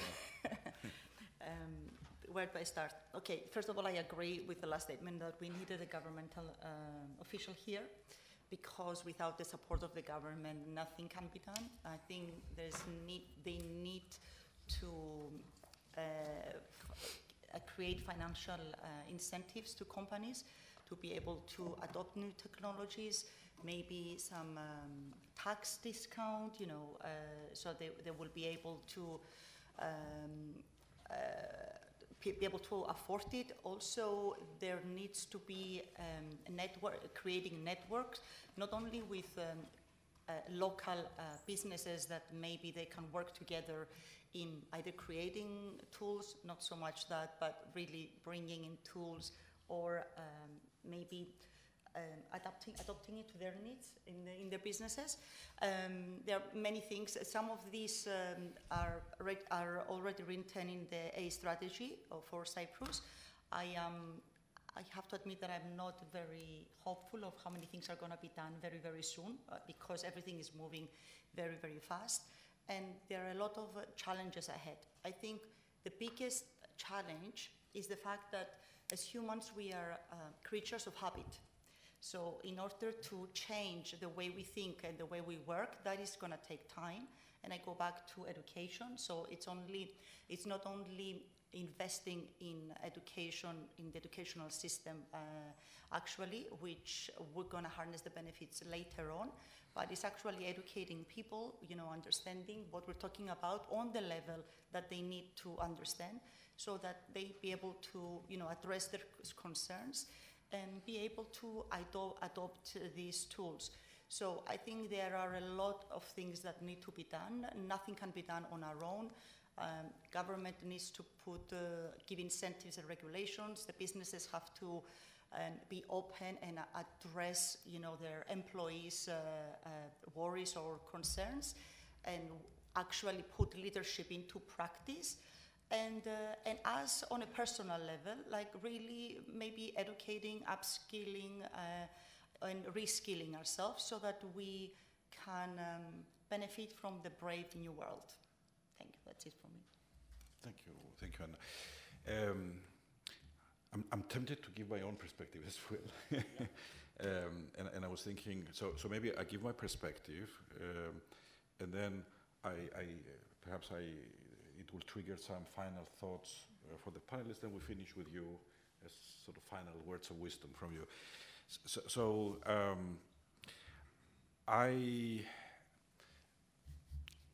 I subscribe to, of course, the point that we cannot even comprehend at this point what we are going to be seeing in the next few months and years. ChatGPT 4 was launched 8 months ago. Within 5 days, it reached 1 million users. Now it's over 200 million users. The adoption rate, the speed by which startups are being created, as we saw, it's the amount of AI, Gen AI, new models, applications. It is mind blowing. The best thing I can, for myself, sort of describe this to is when many years ago I heard about Africa and how back it was, how it fell back and created poverty in terms of infrastructure, when you had to do big infrastructure to create, for example, telephone lines or things like that. And then the mobile created for Africa a leapfrog opportunity of jumping a sort of a generation of evolution, and how through mobile they could actually do micro lending and banking. So it changed as a paradigm shift what was possible for a continent that could never catch up. I think this is what we have in front of us. I think what we have in front of us is possibilities of creating new value in ways that can leapfrog everything almost, in for sure every industry. I think it's a matter of months, few years maybe, before our smartphones become our personal assistants, the Alexas of the house, but sort of generally, so the Google of the past. Now you're going to be talking. Of course, we're going to move beyond text. It's going to be, of course, voice and images, but you're going to have your personal assistant in your pocket asking about anything and having a conversation in natural language. That is happening. It's going to become mainstream everyday reality. So the more our everyday reality catches up with these possibilities, then the ability to generate value in whatever we do becomes an issue of imagination. Now, for Cyprus, I do not subscribe to this idea that we have to wait for government to help us. I believe absolutely the government has to be part of this, and this is what the panelist has been saying. But I'm a huge believer in the ecosystem power. All players need to push each other. And especially in Cyprus, I think the great potential of Cyprus is the fact that we can operate as an effective ecosystem if we change the way we approach this. If we act in competition, if we keep cannibalizing each other, then none of this will happen. But if we cooperate and we think Cyprus and we create open data for Cyprus and we address cultural issues and mindsets in society that now we are cultivating in the wrong way, we are creating pessimism and instead of confidence in our abilities, then I think great things can happen for Cyprus in this space, in the trillions. So it is about mindset at the local level, and I would like to hear some of your thoughts in conclusion of how we can instill a better mindset. I am aware that in Gen AI language, there is this technical term apparently about hallucinations, right? So we already understand that AI is hallucinating. It can actually give us bullshit text and answers. So there is the space for humans, especially in skills like relationship skills, leadership, and other skills that will create augmented humans. I'm very proud. I can see my colleague there. Already we are contributing at the EU policy level as PwC, because we've been entrusted to develop an AI model for the European Food Safety Authority to analyze food fraud patterns and incidents so that we can protect when food safety issue is likely to happen. And we're doing it right now as Cypriots, creating EU policy. So the confidence that we should have in our ability to be part of this evolution, it's only limited by our ability to believe it. So I'll stop there and ask for some thoughts of how we can really act as an ecosystem better in being part of this in a more effective way? Dimitri. AI, by my approach, can be a blessing for humanity or can be a nightmare. It may destroy humanity or make it a perfect place to live. It's up to us to create the framework and the ethics and the environment to have it as an assistant, but not as our pilot. This is, I think, it's very important. This is my take on this. I'm very scared about what is coming on. I mean, after talking to some top scientists from abroad, they told me that they don't know even if it's in 5 years or in 20 years, but you will decide after the AI revolution, you will decide when you die. I mean, this will create overpopulation. This it will change everything. I think, and I hope that we'll live to live this. But this is scary too. So let's keep an eye on the AI development, but also have our limits on how to approach it. Thank you. Thank you, Dimitri. Xenia, final words. Yes. Yeah, well, I mean, I agreed with what you've said. You know, there is a Chinese quote saying, may you live in interesting times. I'm not sure if it's a good one, but kind of applies here. It's supposed to be a curse. Exactly. But we do live in interesting times. And, you know, there are people who see AI as a bright utopian age or, you know, a very bad, evil, misery thing that's going to bring us misery. I kind of see both sides. I can understand why people have, you know, these two perspectives. But I think the answer here is yes, this sort of coordinated, collaborative approach to things. Because AI can bring value. We can absolutely benefit our lives. The point is, how are we going to make sure this happens? And the second part to my answer here is that it's, you know, don't really have a choice. It is happening. It is in our lives. It's not going to go away. So we have to embrace, we have to be in this conversation and very coordinately use and apply AI and develop AI in ways that benefit us as kind of humankind. And we have to be part of this conversation. We have to shape this journey. We shouldn't just leave it out there. There are issues, there are problems. These models hallucinate, as you said. So what that means is that they can bring pictures of people at some points in times, at some places that don't exist. They're absolutely fake. This never happened. So they create misinformation, yes. You might say that they're a threat to democracy. Like, there are all these considerations, but there are also ways around it.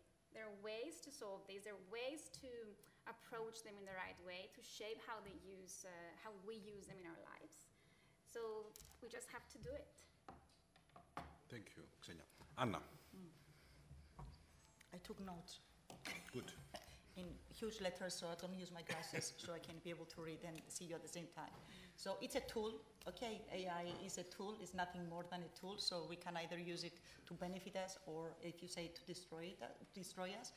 I am not scared, not because I am naive, but I am concerned, definitely. I think we have to keep a watchful eye. And Alan Kay, back in the 50s, a scientist, said that in order to predict the future, we need to invent it. So I think we have to invent it in the sense of reimagining the future by putting humanity back in. I think that is going to help us in so many ways. And I would like to close with that. Thank you. That is a good message indeed. So, Dori, here's your final sort of word. Try not to make it a lecture because we're just about at the end of this. I'll be very brief. I like the word ecosystem you said. I like the word mindset you said. But your word habits is the last sentence I wrote on the plane before landing here for an article coming out tomorrow. First of all, one of the biggest developments of the year with Gen AI is that AI is democratized. So what do you all do tomorrow, each of you? Start developing new habits by playing with these AIs, which are very easy. That's the first thing you do. Individually, develop new habits playing with AI. I'll come back to habits later. Second of all, what should the government do?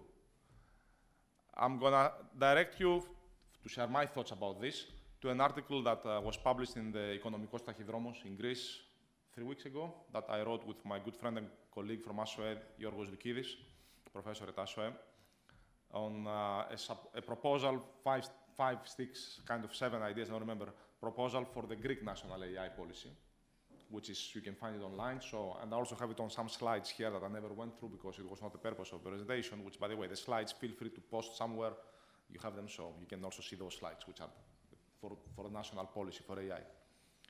And finally, let me close to the last point, which takes us a bit back to habits, but more than that, and to one of my favorite quotes ever. Somebody mentioned about self-governance and governance. Self-governance is an option only if governance is a requirement, good governance. Tomorrow, we are publishing an article on the OpenAI story, as I said. I'm going to post it probably as a LinkedIn article myself. Feel free to connect and see it. And in a sense, this article is also part of a project we are working around AI, in my mind, as a continuation to a book written couple of years ago, 2 years ago, I think, by 3 authors that you will find surprising as being together, who wrote a book, Humans in the Age of AI. The authors are Henry Kissinger, that you all know, reflect why, Eric Schmidt from Google, that I mentioned, and Dan Huttelnocher, who is the Dean of the New College of Computing of MIT. The book eventually ends in the last page with a question. What does it mean to be a human in the age of AI, where what you think and what you believe and what you vote for is driven by what you are recommended by AI and you are given to read by AI? Your friends, your everything, right? Your school. What does it mean to be a human in the age of AI? That was how the book of Kissinger, Schmidt, and Huttelnocher finished. And we are working as a continuation of that with the following. AI can take all the jobs, all the tasks. AI can replace a CEO, but AI should never replace the board. Execution can be given to AI. Governance is a human job.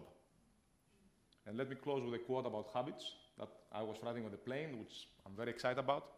There is this famous quote by William James, an American philosopher and father of pragmatism in the US from Harvard University, back in the 19-something, who says, back to your habits and back to what you do tomorrow with AI.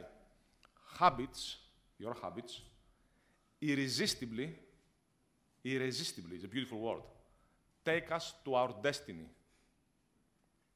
You have to change the habits of the country and of yourselves individually starting tomorrow. And let me say one more thing. Governance, which is the system we live in, also irresistibly takes us to our destiny. And that's our job. Thank you, Theodore.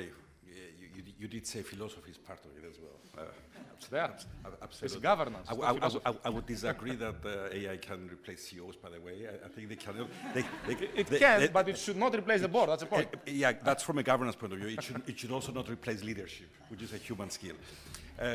But I hope that this intervention and this ability to have a debate, and I was scared to even ask for more questions because I knew there would be another 20 hands come up in the air, which only demonstrates how important and how vast and how at the beginning of a journey of discovery we all are. And I hope that through this conversation, the short conversation, we gave you enough of an appetite to develop the habit of better comprehension about what's going on and understanding that in order not to be replaced, as a worker, as a human, we need to embrace what's coming, and we need to work in a way that it augments our ability and move our skill sets in the human space, which will continue to remain both in leadership and governance and in every other way. So enjoy the networking lunch that follows the rest of the day.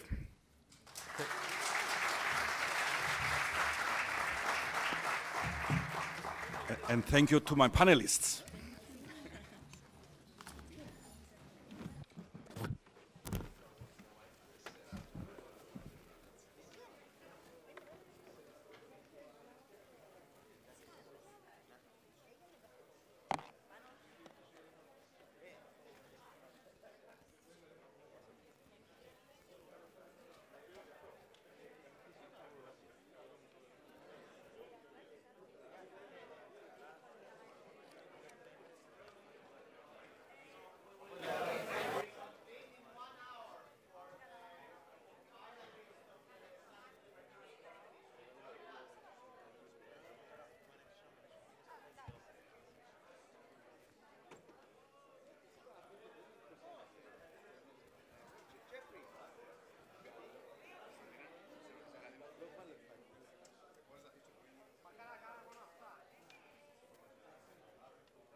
settings now.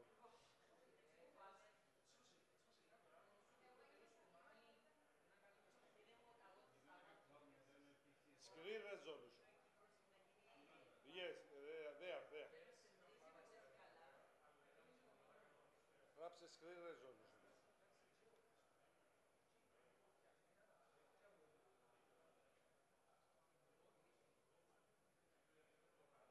There are two, Colfedros, 1 minute.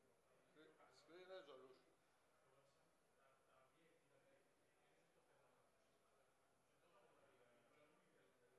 Resolution. You didn't find it? Pedro.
Keep it there, we'll change it. Yeah.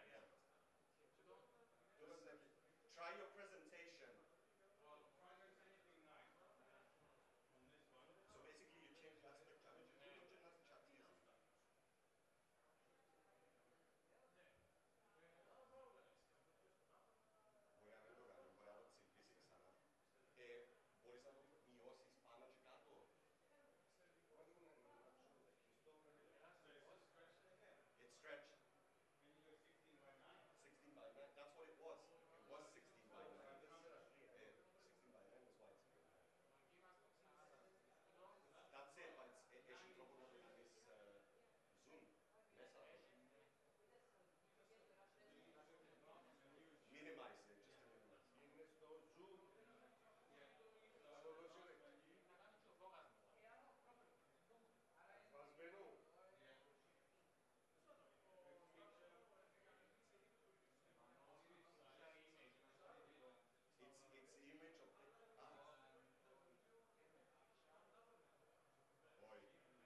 everyone.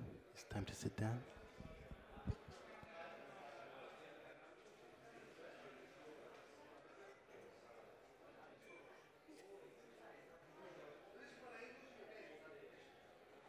If we have anything from the audience, anyone has any questions, we're here to help. Ένα, δύο.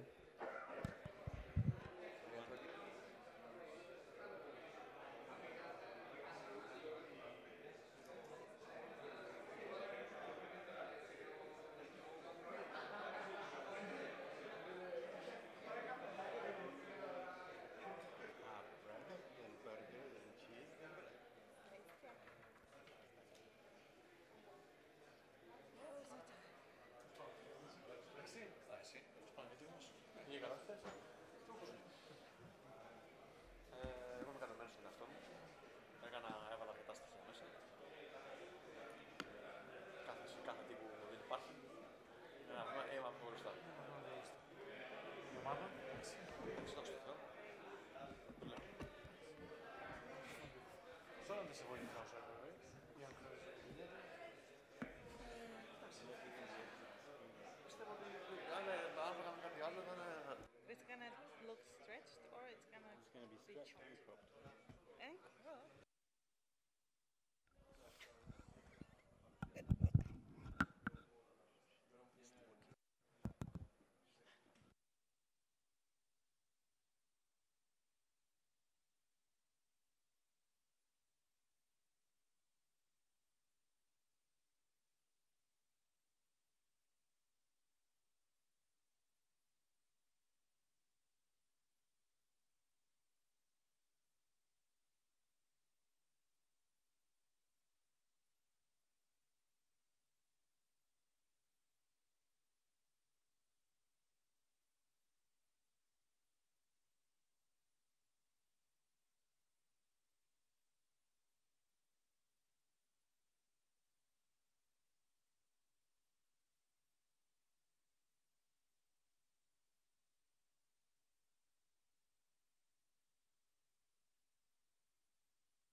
Anna?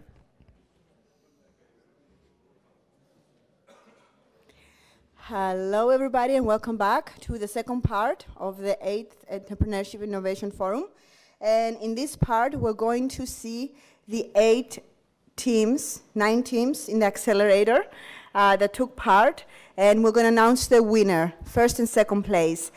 After that, we're going to see 8 teams that are part of the Launchpad, a new initiative from the university. Some ground rules is that initially we wouldn't be accepting questions from anybody, but after some short discussions, we will be allowing any persons, such as VCs, investors, angels, that would like to raise their hand and clarify something with the teams. 1 question per presentation, if we can keep it at that, just for the sake of time. All right, so the first team that we're presenting is Freya Labs.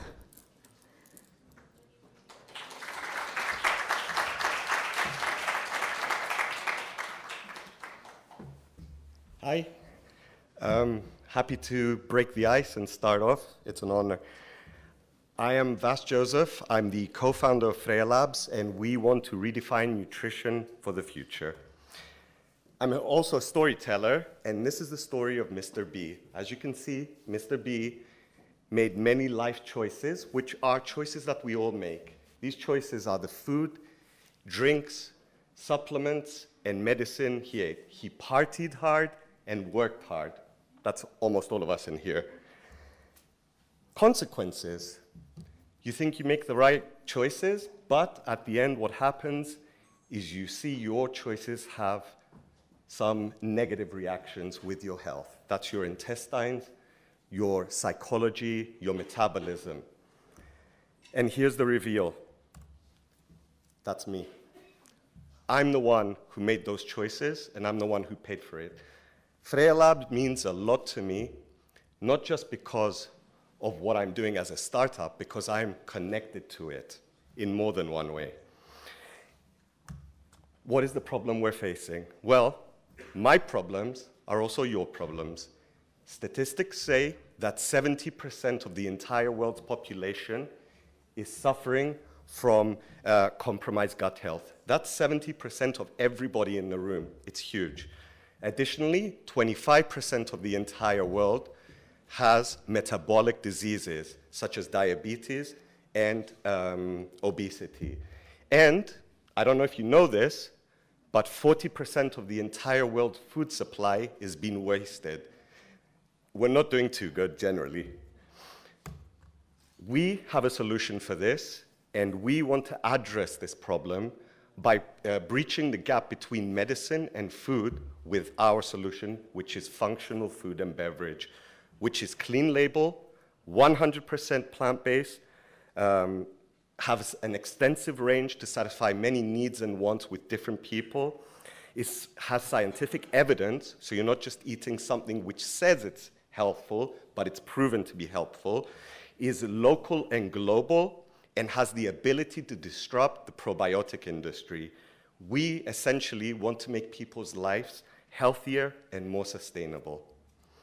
So, what is this magical functional food? Well, at the core of what we do is microbial fermentation. That is the use of bacteria, yeast, and fungi to change a raw material into something else which tastes better, is nutritionally dense, is functional, and it's also sustainable. We don't waste anything. We reuse other people's waste. We make something of value. Additionally, our byproducts are products that we offer.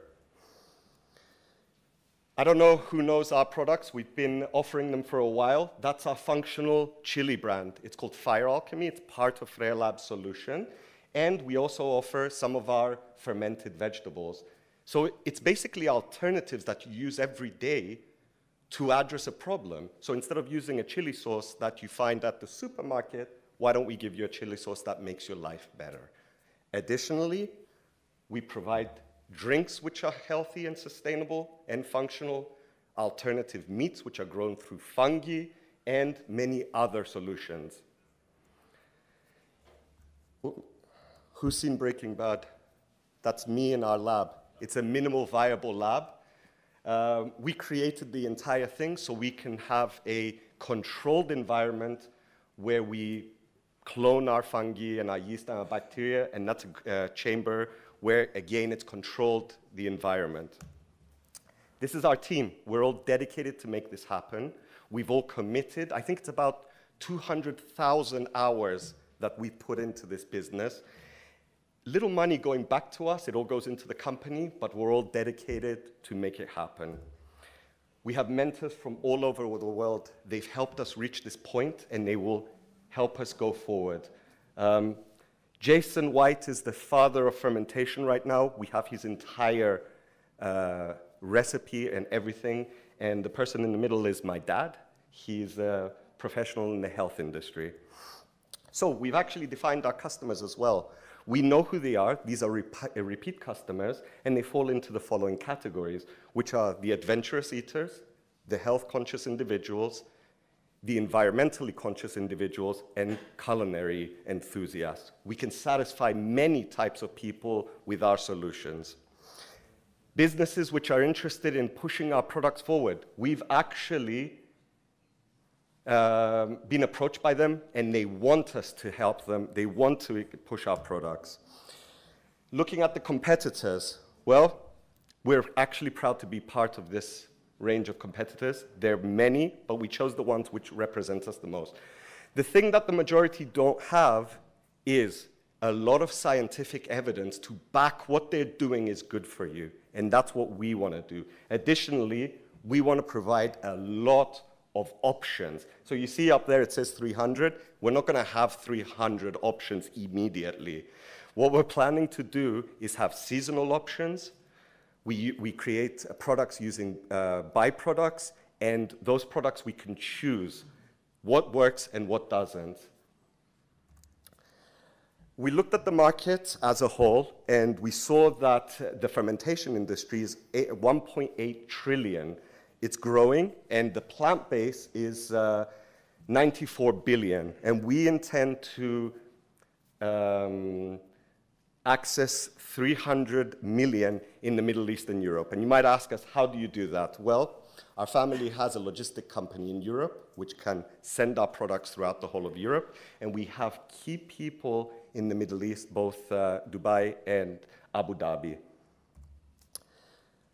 We looked at our financials and our projections. Some of the key things to consider is, up to now, without any marketing efforts, actually we spent 10 euros in marketing to celebrate, we sold to 1,486 customers, 80% repeat purchase. We know we're doing something good because they keep coming back. And we sold 6,933 items. Last year we made 10,000 euros, just a few of us at the lab pushing it. This year, we're going to pass 30,000 euros revenue, just us. And as you can see, it goes to 300,000. Why is that? Because we use our facility, we can scale, we can do economies of scale, and we have bigger reach. We're actually starting marketing efforts then. Talking about marketing, well, I'm a digital marketeer, and half our team are marketeers. We are specialized in marketing, and we know that our customers spend a lot of time getting their products and finding out about products through digital marketing. We also intend to do traditional marketing. How much are we asking for? 300,000. Yep. The reason we ask for that is salaries for 1 year for 4 people, our machinery that helps us scale and reach bigger markets, the raw material, and our marketing efforts. Thank you. Let's be in touch.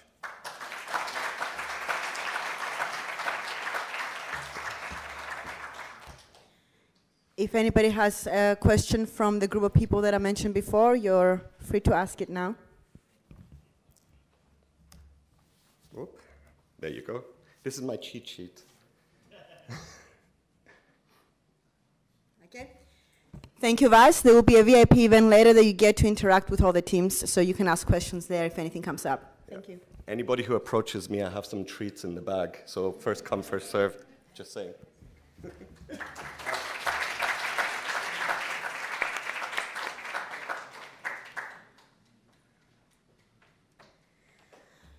Now we have IQ3 Solar Limited.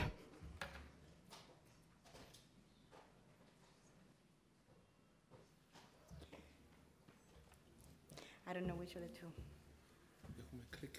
No, you're just going to use this. So pick which of the two you are.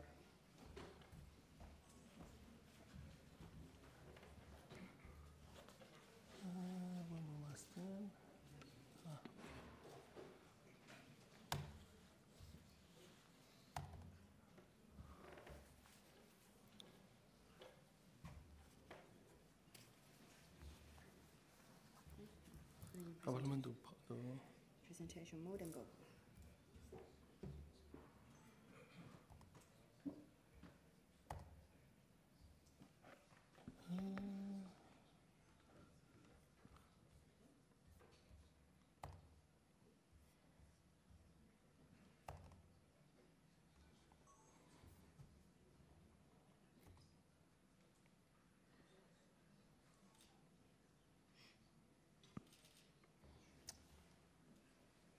Oh, okay.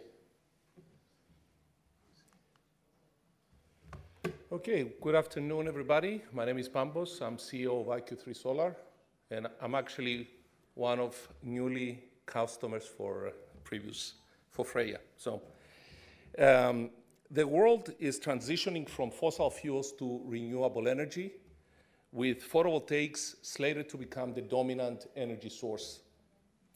However, the issue with photovoltaics is that they are found to be underperforming on an average at 8% due to inefficiencies in their operations and maintenance.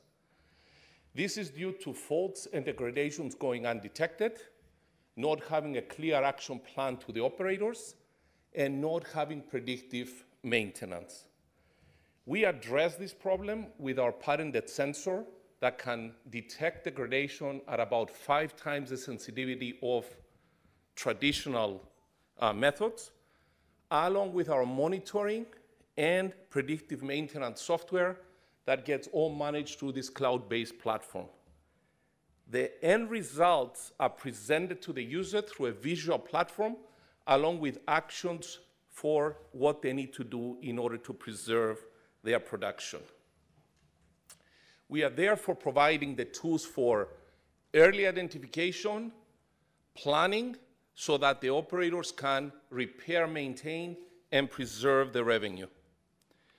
We'll be offering this solution through a one-time installation fee, along with a yearly subscription-based modeling based upon the size of the park.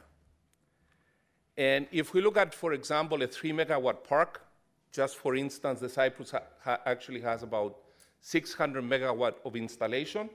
A 3-megawatt park that installs the IQ3 solar solution and saves 5% of their energy production for the next 5 years would actually be breaking even within the first year and having a net profit of about 120K. The market opportunity is very large, with the utility scale, which is the market we want to address. These are the large PV parks, being over 70 billion per year and over 1.3 billion spent every year on operations and maintenance alone. There is competition from newer companies and also more established companies such as Gartner and 3E. However, we are the only ones that offer the patented sensor, the fault detection, and the predictive maintenance, all in one package, offering great value to our customers. We've had significant traction up to now. In 2020, we received funding from Cyprus Seeds at the University of Cyprus. We were founded in 2022 and with pre-seed funding, and right now we are in the stage of beta site testing. We hope to be launching in 2024, and then by 2025 to actually have a foothold in Europe and in the MENA region. We'll be relying on our personal connections for our go-to-market strategy, along with the connections of our advisors and mentors. As we grow, we'll be setting up a dedicated sales force that will have expertise in the different countries. We would also be doing product demos at expos and obviously building up a digital marketing campaign for inbound traffic. We'll be seeking 400K in funding This is actually going to go to personnel, so we can go full-time. Development, infrastructure, and production will be the biggest things, along with marketing. And if we receive this prize money, that would actually go straight into development, production, and marketing, because we'll cover the other expenses from other funds. We expect our revenue to be increasing in the next 5 years, breaking even in year 3, and with a projected income of 15 million in year 5. We do have a very strong, capable technical team with expertise in photovoltaics, and has received much recognition and awards for our work. And we're complementing this technical expertise by participating at the different accelerators, where we receive training along with mentors and advisors that are actually continue to help us through our journey. Thank you very much for your attention.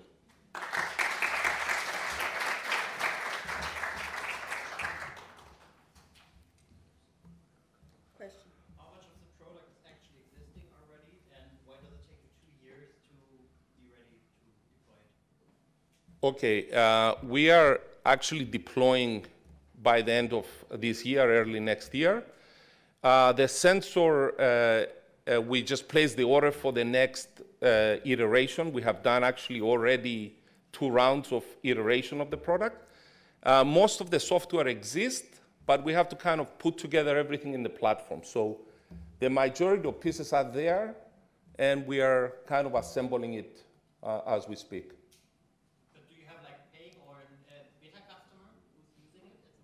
We are setting up the customers this year, by the end of the year, yeah. You had a question, Andreas? No. Okay. Okay. Thank you. Thank you.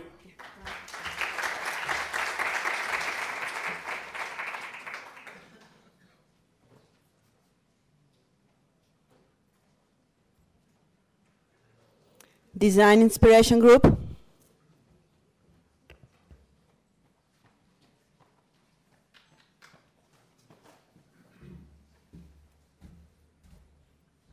No.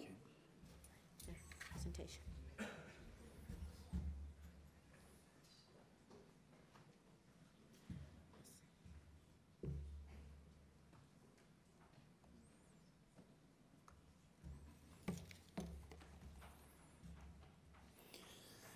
Okay. Hello to everyone. I am Spiros Zanetos. I am founder of Design Inspiration Group. My grandfather used to say that if you have not built a house or get married, you don't know what a real problem is. Let me ask a question to the ones that have managed to build a house. How many of you have spent more money and time than they expected at the beginning? I can tell you as a civil engineer and member of our construction company. Imagine an architect or a contractor to have 100 different construction projects at the same time in different countries. Yes, this is a huge real problem. We have, on average, construction projects 20 months delay. We have 8% budget overrun and 47% CO2 emissions. That's the problem that we're solving. We connect all the stakeholders in one unified platform to organizing, optimizing, and digitizing their workflows. As a result, they can deliver the construction project on time with a specific and optimized cost with focus on sustainable solutions. The most important industry issues, it's disconnected stakeholders, undigitized preferences, incomplete project info, and high carbon dioxide emissions. The construction industry is massive and it's growing from 11 trillion in 2020 to 15 trillion in 2030. 4 trillion in 10 years, yes, we take advantage of this. We have 896 billion construction revenue only for Greece, CY, UK, Spain, Netherlands, and California. we have a market opportunity 885 million. There is a huge market for us. And how we achieve this? We create the Design Build Hub, one platform for purpose to collaboration of all development project teams members from start to completion. Here we have the stakeholders, which in the first example, we have the request for information document that generated by subcontractor and go to general contractor. In the second case, we have the proposal documentation that goes from architect in the owner's representative. And as of our value proposition, we have our preferences with help of our co-pilot and goes to owner developer. The personalized stakeholders workspaces holds users, data, insights, and documentation, allowing invitation and share with project team members. Collaboration in real time, and while removing the daily manual administrative work of parsing documents. The stakeholders that can use our platform is architects, engineers, general contractors, and optional can invite owners and other collaborators. And of course, we adapt of all its project types, either for public or private. The most key features that we have is the co-pilot that working differently for each stakeholder, such as engineer recommendation, preferences, request for information, request for proposal, and real-time data that's separated in 3 modules with specific each features. Project financial, project management, and construction administration. Here we have how it's like our MVP in architect dashboard, our co-pilot beta in engineering and sustainability with engineering recommendations, and AI analytics with team collaboration network diagram. And how we earn money? We have subscription plans in our clients with 3 tiers, basic, pro, enterprise. We have a huge market opportunity with focus on SMEs. No one's focused on SMEs. And we are the first construction platform with automated co-pilot with focusing on global sustainability on construction projects. And it's not just an idea. We have a complete MVP trusted by 20 firms in 6 different countries with signed letter of intent, with highlights in CKK developments in the US and TIG and Co architects in the UK. And of course, we have competitors because we are in a traditional industry. Our competitors doesn't focus on SMEs and has a complex and a difficult product to follow. Also, don't focus on pre-construction phases with automated tools, but we do. This is the reason that we will be successful, our team, with industry experts and advisors to guide us. We seek investment of 250,000 to use most of funds in our beta platform to deliver it in the firms that signed our letter of intent. And thank you very much.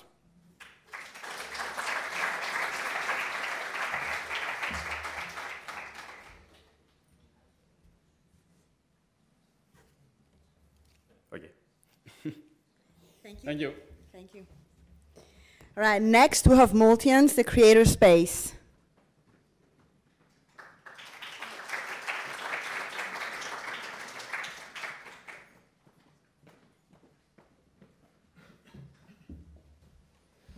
There is 2, pick one. I don't know which one.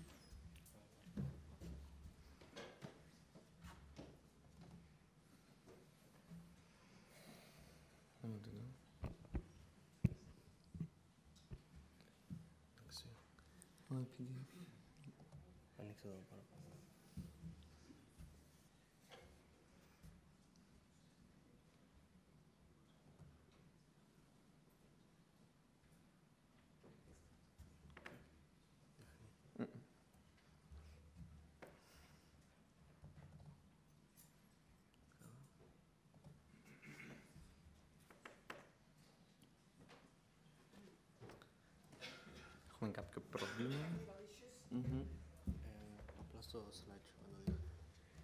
Γιατί? Okay.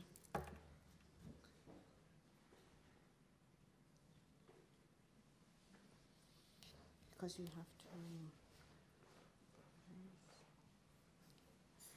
Okay, you have to do it without having it in the mode. Θα ξαπροσπαθήσουμε λίγο. It doesn't. Εντάξει. Δεν πειράζει.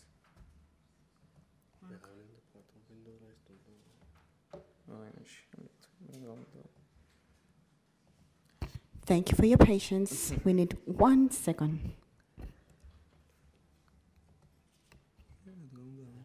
Okay. Okay.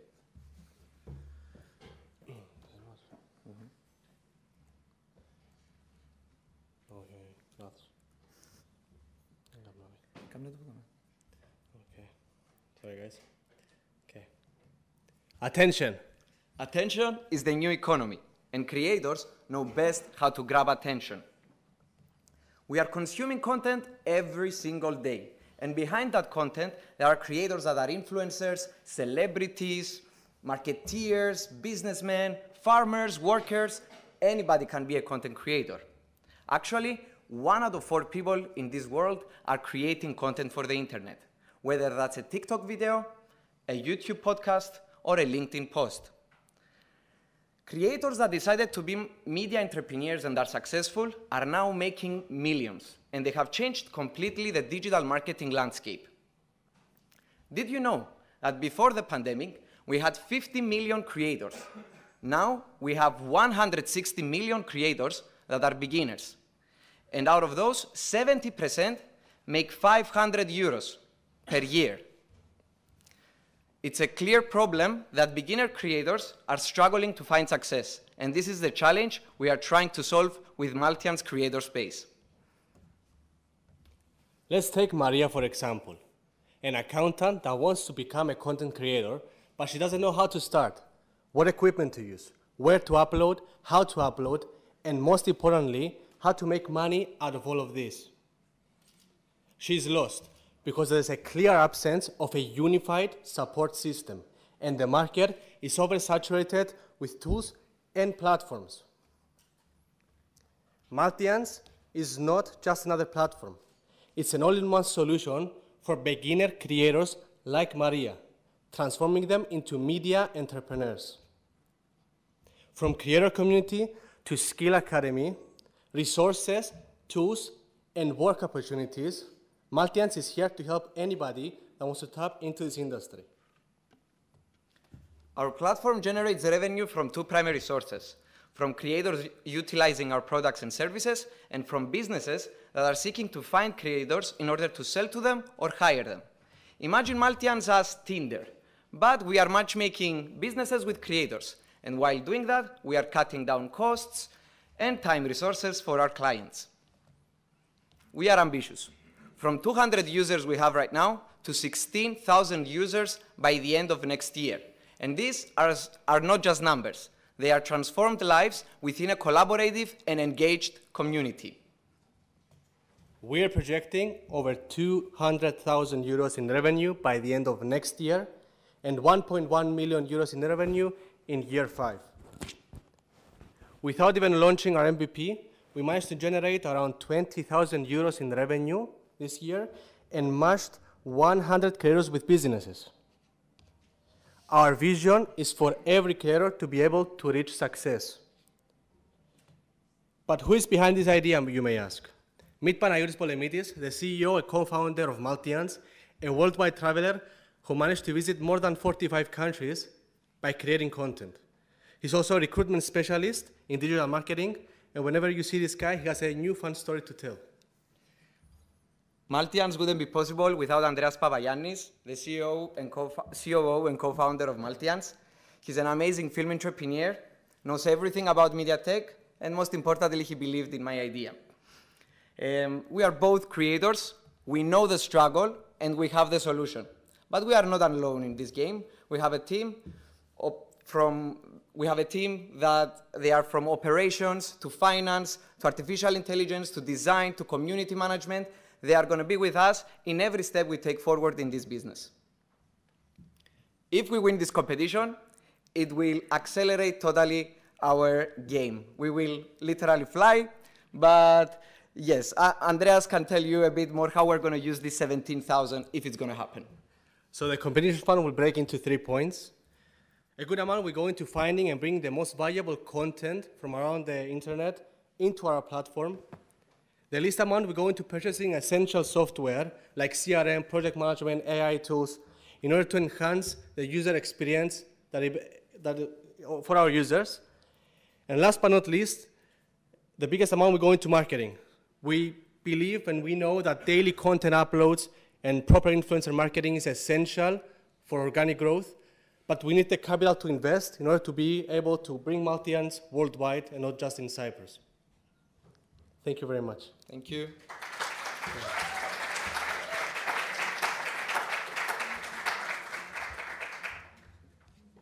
Any questions? About the hosting, like who hosts the content? So now in the platform, the way we're going to work is by affiliate. So let's say we bring courses or workshops or any other templates or anything digital. So we're going to be collaborating with individuals or companies that want to bring the content into the platform, and we take a small percentage without even putting extra on the creator or the user that is consuming the content. The content will not be hosted on your platform. It's going to be hosted, yeah. Sorry. But it's going to be sorry? It's a lot of hosting. It's a lot of data. Yeah, it's going to be a vetting process, and then we're not aiming to bring everything into the platform, but the amount that is necessary for our creators to be able to succeed in the industry. Actually, we were going to bundle the information. I understand what you mean. We're not going to put like all the videos that exist on the internet in our platform. Yes, we're going to bundle up the information and all the courses that exist, because every creator is different. So in every sector, they need to follow a different path, everybody, if you have a business or if you want to be just a creator. So we will bundle up for each creator differently the links and everything that needs to come later. Excellent. Thank you very much. Thank you, guys. So let's groove it.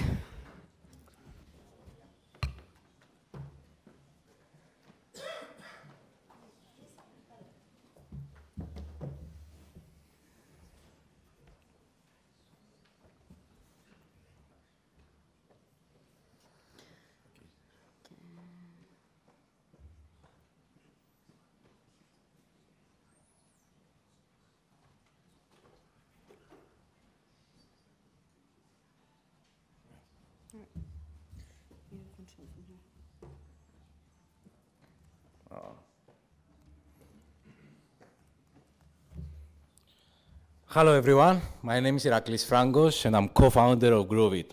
So have you ever been to a restaurant and you enjoyed food but you are devastated by the music?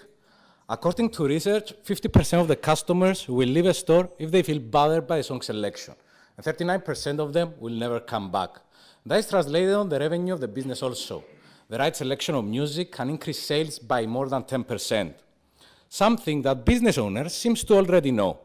Despite that, 21 out of 29 million venues worldwide are still using consumer music platforms like Spotify instead of business alternatives. And the reason is because those business alternatives are running just like Spotify, putting the owner, the user, the owner of the business, in the position to be the actual curator of the music, a process that presupposes time, effort, and expertise that should be held in-house of the business. Imagine creating a restaurant and the only option you have for building your menu is to go to the internet, find recipes, and do it yourself. Imagine not having the option to outsource that crucial element to a professional, to a chef. And that professional for the element of music is the DJ. The DJ who nowadays is relying 100% for his income on his physical appearance without having any options to make money online. And that's what Groovit is all about, a platform that provides all the necessary tools and processes in order for businesses to have the option to outsource their background music to their local professionals, to their local DJs. By doing so, they can enjoy a fully customized music outcome based on their unique needs without spending any time or effort. At the same time, the DJs can create a recurring monthly income by providing their services remotely from the comfort of their laptop. A concept that we have already proven in the local market of Cyprus. Since 2019, 2 of our co-founders are providing such a service, and today they have more than 20 customers with 90% retention rate, generating revenue of 140,000 euros so far. But Groovit wants to be something a lot bigger than just a tool. Groovit aims to be the first marketplace for curated music, a place where a business can join and find a DJ and assign to him its background music. But like every marketplace, we face the chicken or the egg problem. So for our starting point, we decided to focus on DJs. In phase 1, Groovit runs as a software as a service, giving the ability to DJs to onboard their network of businesses, and Groovit generates revenue by charging them a monthly subscription fee based on the number of customers they serve. As more DJs and more businesses get on board to Groovit, organically there is a marketplace created. In this second phase, Groovit will expand the way it creates revenue with multiple ways. 1.7 million DJs are estimated to be today active in the Western world. At the same time, 29 million businesses are having physical locations that play background music. Half of them stated that they are willing to pay a reasonable to significant amount for their background music. So Groovit aims to serve 1% of those businesses in the next 6 years by having 31,000 DJs working on its platform, generating an annual revenue of 47 million euros. But how are we going to achieve that? First of all, we are going to take advantage of our network of DJs in Cyprus and abroad. As a community tool, we also are going to implement a referral marketing strategy, and on top of that, we are going to promote Groovit to multiple groups and forums specifically for DJs. We're also planning to create collaborations with other web-based music platforms like Mood and Zip DJ, and finally, are going to run online marketing campaigns in social media and Google. Our first target markets are Cyprus, Greece, and Dubai. So how far we are? We have in place the MVP, and we already introduced Groovit to the first potential users in Cyprus and Greece. We are planning to have our first paying users in the next couple of months. The team behind the project are the 3 co-founders with decades of experience in music and hospitality industry, but also in finance. We have a dedicated team with 3 developers and also 2 advisors from the startup and the legal world. So we are not fundraising at the moment, but we are aiming to run our first round in the next 6 months. If we win this competition, we'll allocate the budget, we'll allocate the price to our budget for running expenses, business development, and product development. So our team is definitely ready to groove it. Are you?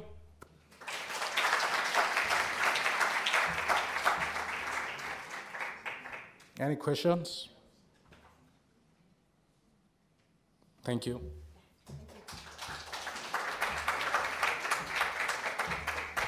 Next up, we have the AINS project.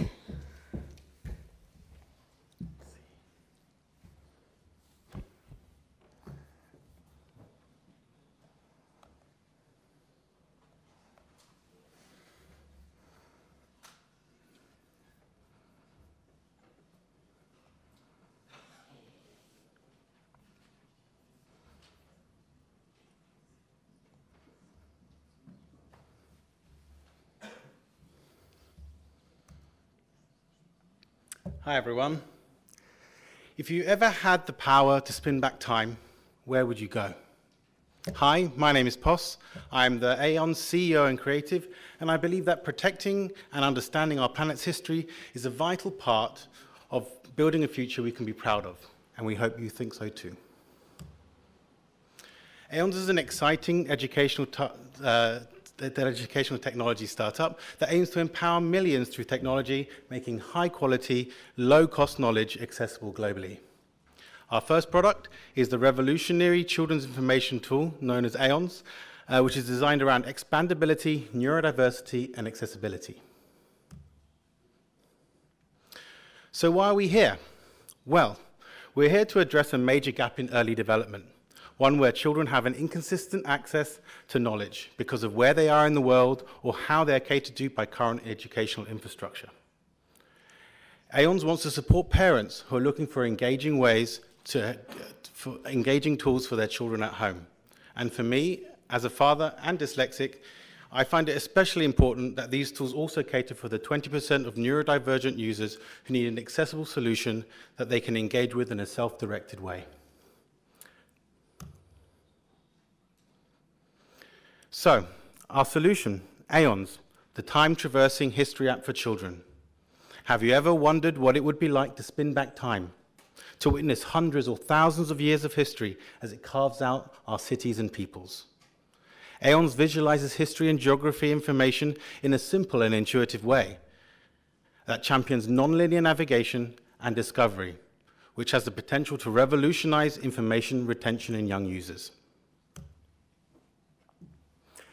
Aeons is a product that parents and children already know how to use. It'll be free to own, filled with a great database of ready-to-explore content, and cater for a variety of special interests with regular premium content upgrades.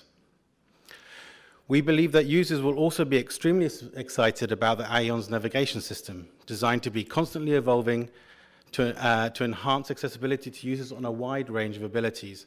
And we're driven to ensure it all works on older devices, which are more common amongst younger users. We see the market for education apps is extremely strong right now, and parents of the 6 million children in the UK alone who are entering primary education each year are highly active in purchasing tools that enhance learning at home.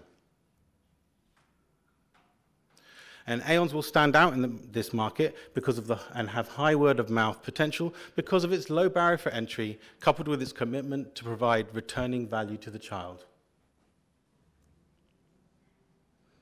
So who are we? The Aeons team is currently myself, Pos, the founder and visionary behind the project, and Alex, my long-term friend and tech genius who's currently doing his magic remotely from the UK. Together, we see ourselves as the voice of the customer and are driven to make the world better by breaking down the barriers to knowledge. Oops, let's go back.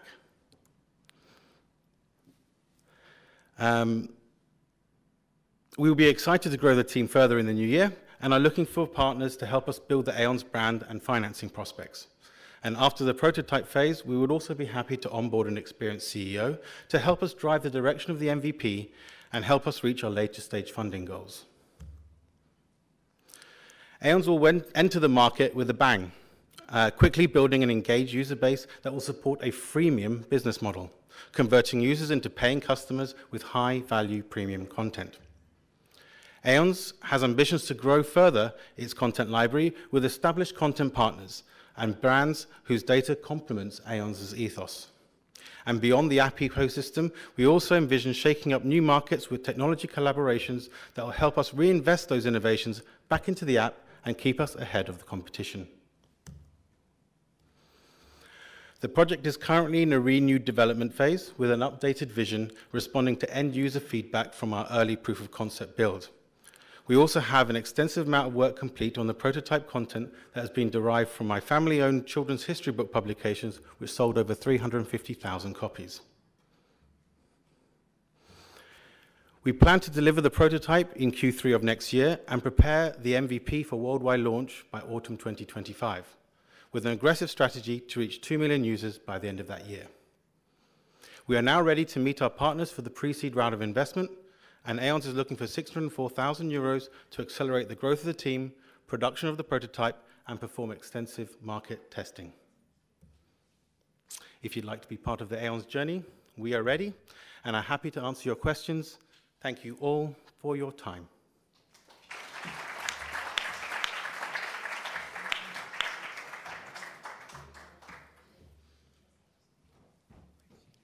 There is a question.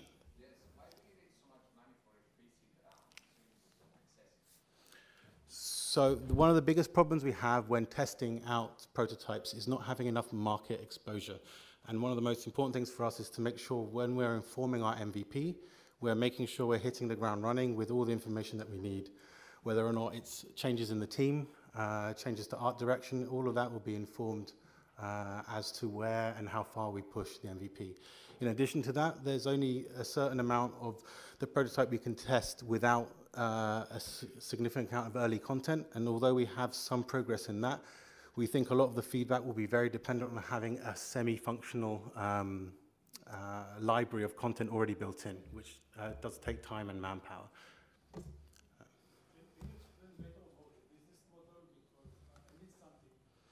Sure. The app is free. Yeah. The app for free. So where is the revenue coming from?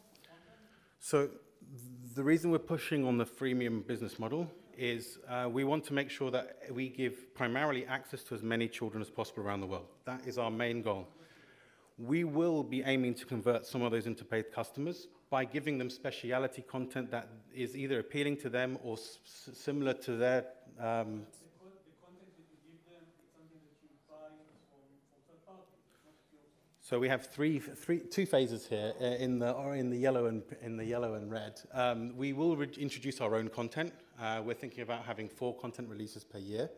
This will be specific subjects which, from the data that we're mining from the user interactions, we can work out what are popular subjects and make sure that those content expansions are specific to those kind of popular subjects, whether or not they're school things like Vikings or Romans or whichever it might be. And then moving on from those, with the freemium model in mind, with a big user base, we want to leverage that with content partners to access their content and have them either work with us on a revenue share basis or as a sponsored basis with companies like WWF who might want to represent all of their extension data on our system. Yeah. Thank you very much.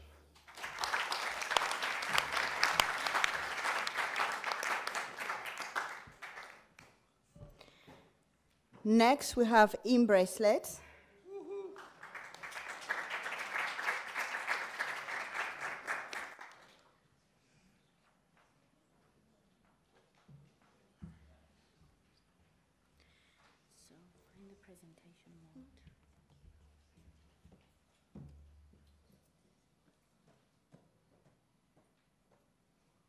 Hello everyone, I am Maro Manoli, the CEO and co-founder of Embracelet.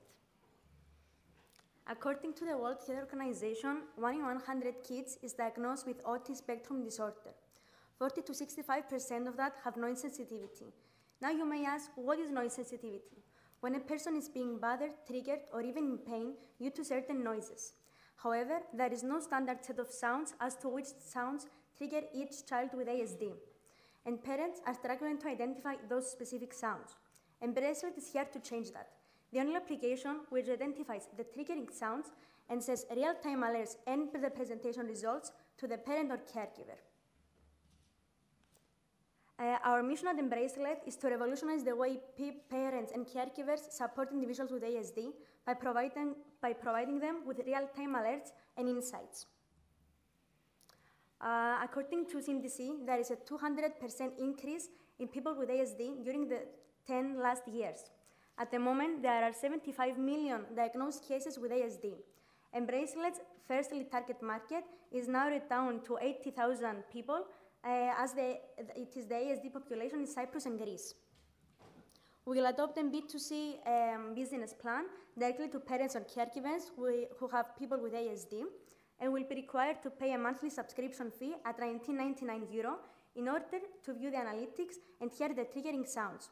We'll also have a B2B business model directly to organizations and businesses involved with people with ASD, where we will provide them with packages in order to acquire our application at a lower price, as well as have information and access on our database. At the last stages of Embracelet, we will have a B2G business model directly to the government, where we will try to make agreements for the free provision of our services to people in need. After our competitive analysis, we have concluded that Embracelet's unique selling point is the sound analysis feature. It is something that none of our competitors offer at the moment, and it is a very important feature that sets Embracelet's experience as very insightful and personalized.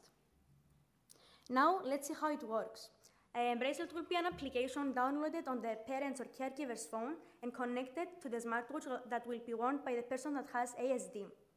It is important to note that the parent will make an account for themselves and a profile for the child. Therefore, when the child is being taken care of someone else, like the teacher, the caregiver, they will be able to log in with the same credentials and receive the real-time alerts as well. So, Through the smartwatch, there will be continuous heart monitoring. When that heart rate increases, it indicates a potential crisis. It will then send a real-time alert to the parent in order to prevent the crisis, but at the same time, record the surrounding sounds. The recorded sounds will be then analyzed and classified and presented to the parent or caregiver through the application, as you can see. They will then be able to see the crisis history as well as the sounds that have triggered the crisis.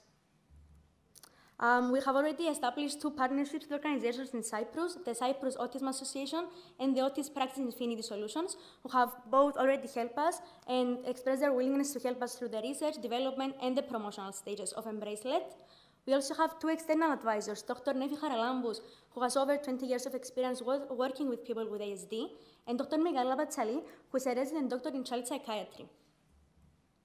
Now, let's see our financial projections. For the first 2 years of operations, we'll concentrate our efforts on the Greek and Cypriot market, and on the 3rd year, we will expand in Europe.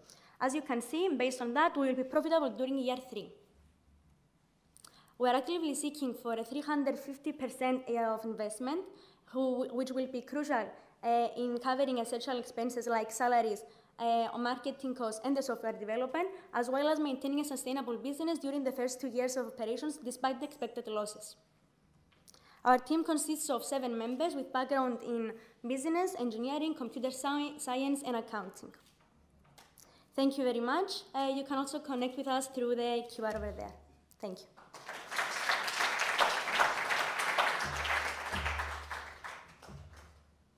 Yes. Can this scale to other Okay, so the first plan with Embracelet is to have it as an application which will be connected to a smartwatch. It is easily scalable to other markets because it's an application, so everyone can have access to it. But also, as a very later stage, we plan on making our own Embracelet, hence the name. We want to make a bracelet which is designed for people with ASD and will be suitable for everyone on the spectrum. Because smartwatches, as we know, many people or many kids will not be able to wear them. So we have plans in actually scaling to other markets as well and worldwide. Not markets, and other conditions. Okay, yes.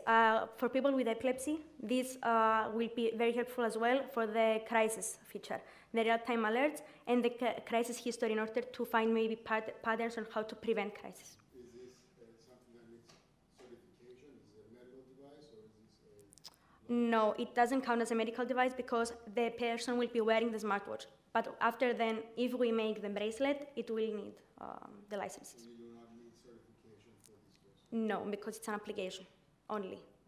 Yes, it's only the app.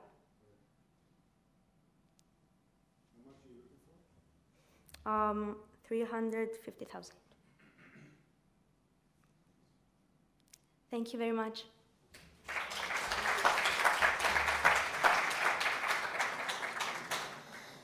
Next, we have Park in Town.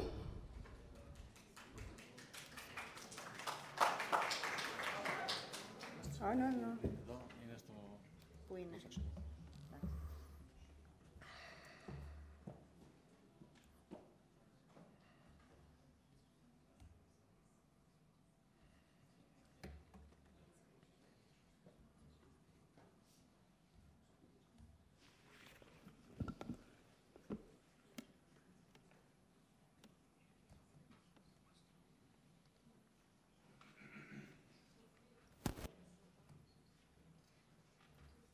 Hello, I'm Nikos.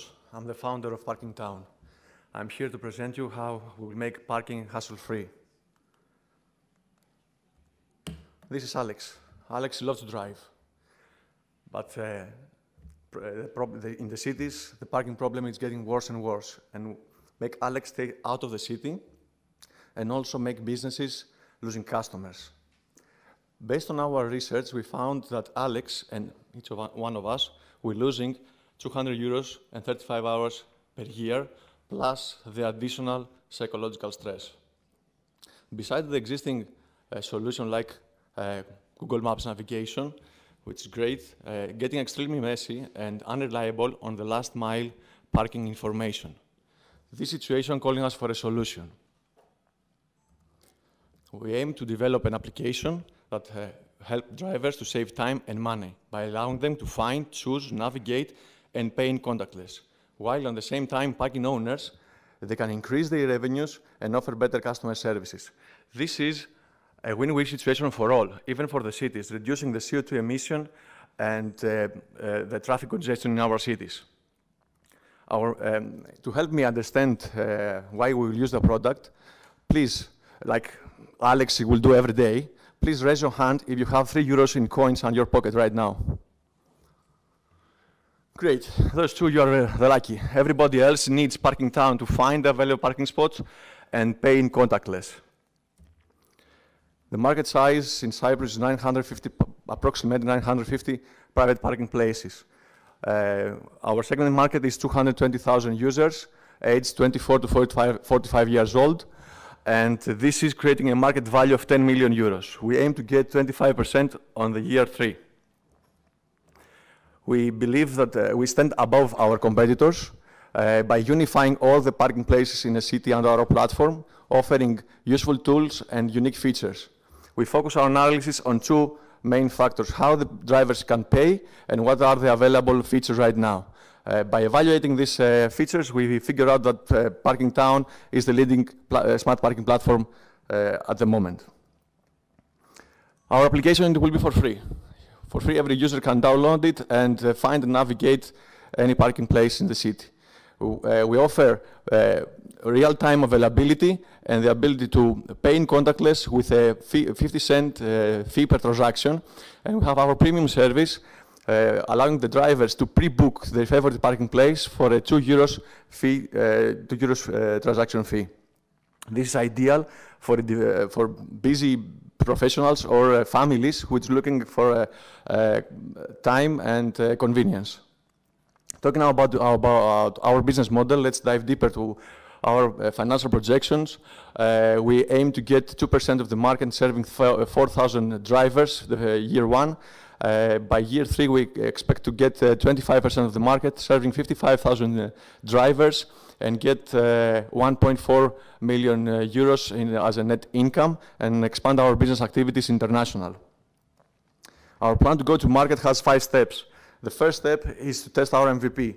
Second is our business activities, B2D and door-to-door, to create technical demand, and we split our marketing campaign in 2 phases and 3 action steps: pre-launch, post-launch, launch, and post-launch, with clear objectives, KPIs, timeline, and budgeting.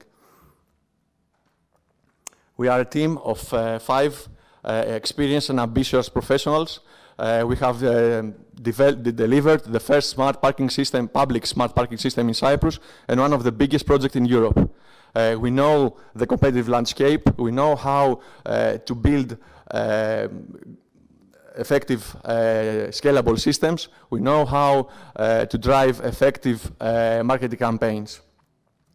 We are calling you today for action to compete at the international level. We seek the 380,000 euros funding to develop our platform, cover operating expenses, and stay ahead of the competition for 12 to 18 months.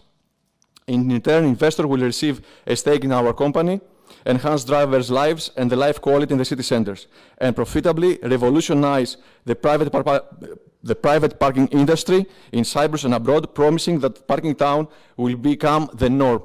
We have the team, we have the solution, we have a beautiful product, and we have traction to back our vision. Thank you very much.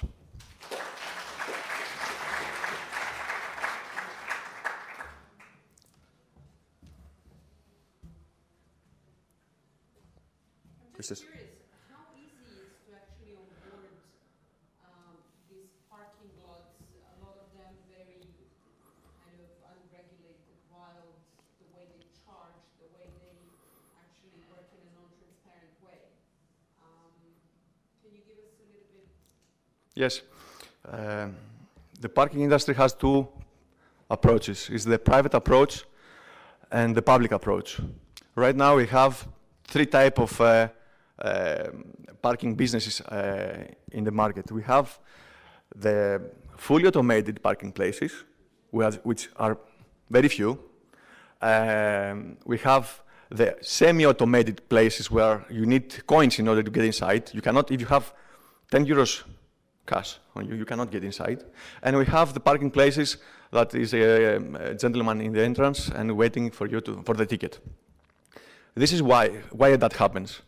We have fully automated systems at the places that we have a big number of parking places, of parking lots.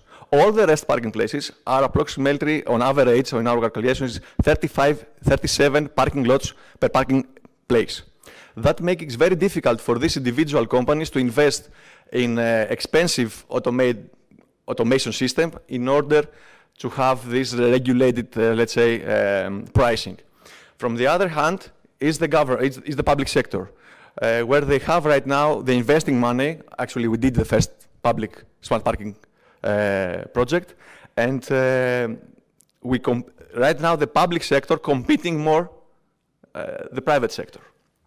And what we are doing here, what we aim to do, is to give this platform to digitalize all these parking places and be able to solve this issue as we mentioned before. Yes?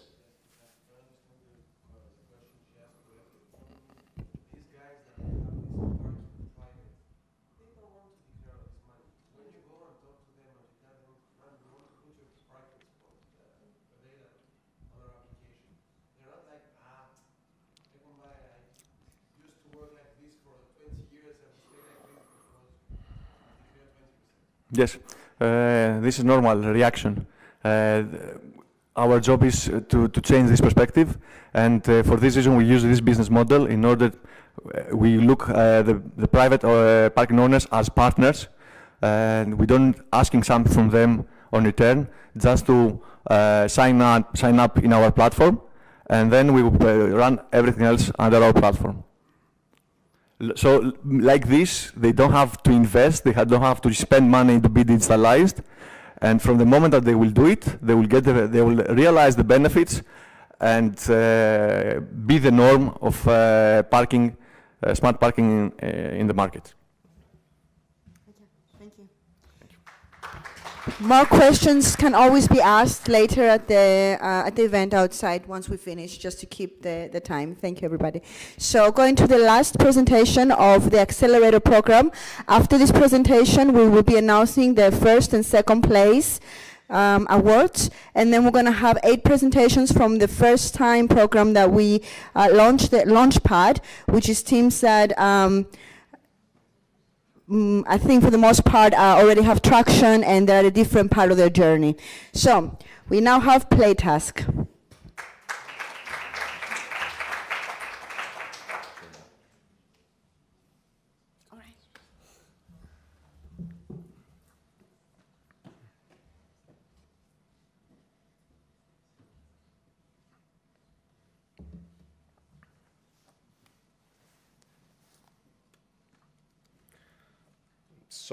Sorry for scrolling.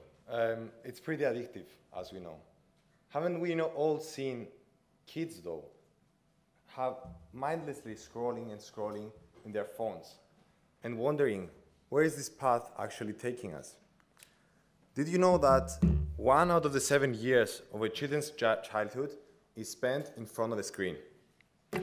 And psychologists suggest that the real problem resides on the quality of the screen time. There are no platforms that strike the balance between fun and learning. So parents are struggling to find a game that kids like that actually gives them value. What if kids could use all that time to learn, grow, and create?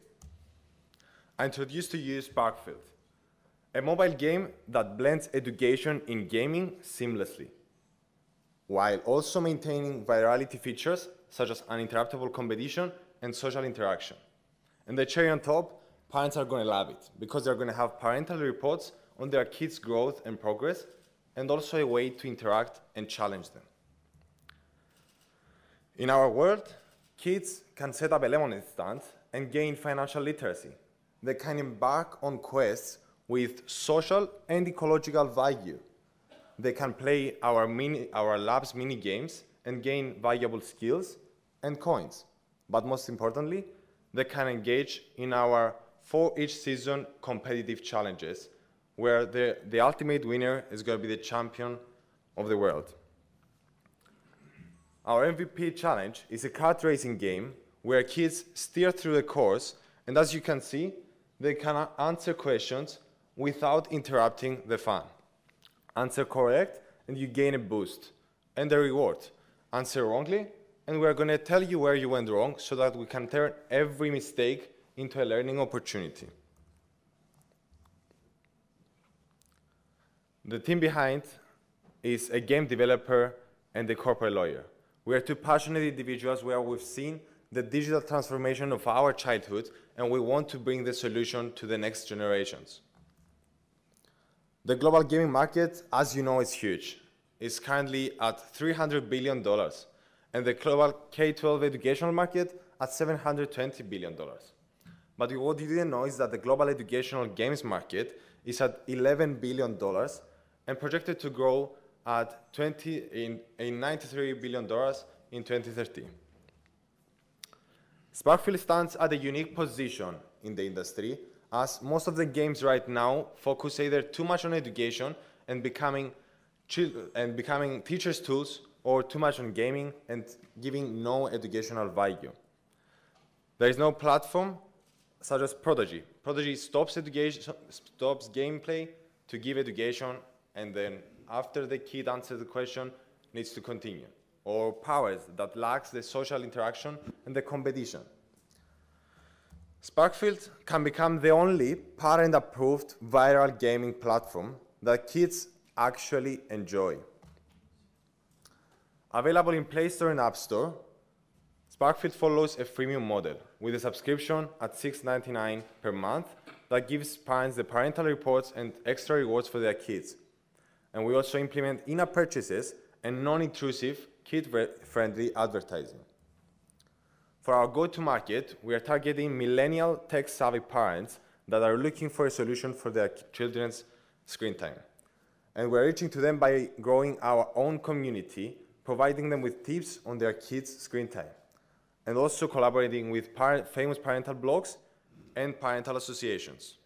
But we're also building our own kids community, where we're going to reach to them with viral trends that they already see in TikTok or Facebook or everything, and collaborate also with kids influencers.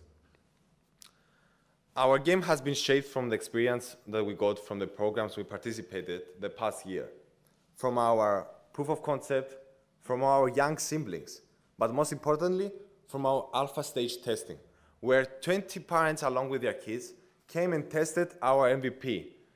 They showed us the need for our solution, and they gave us valuable feedback. Our community of parents now is growing, our waitlist is gaining momentum, and our beta version is set to be released early next year. We are now testing potential markets and doubling down on successful campaigns. Our financial projections show a break-even point at year 3. And in order to do so, we require a funding of $300,000 for the first 18 months of our operations. Thank you, and let's bring Sparkfield to every kid's device, as we need to change the gaming conversation to a more productive one.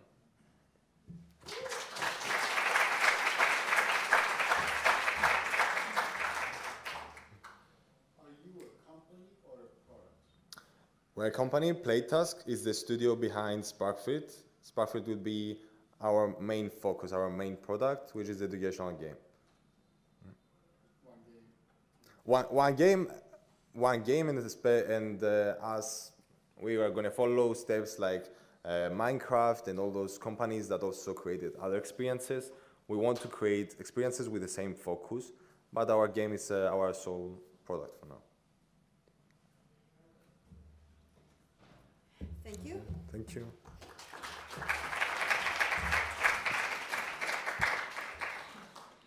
Okay, so before we move on to the launchpad, and I don't want to do this because I like every single team that participated this year, and I actually begged Konstantinos to take this part.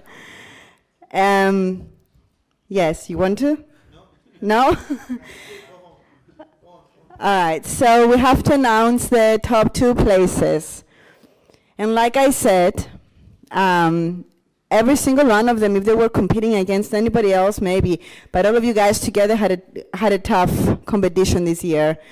So I want to announce the second place first, and that is Freya Labs.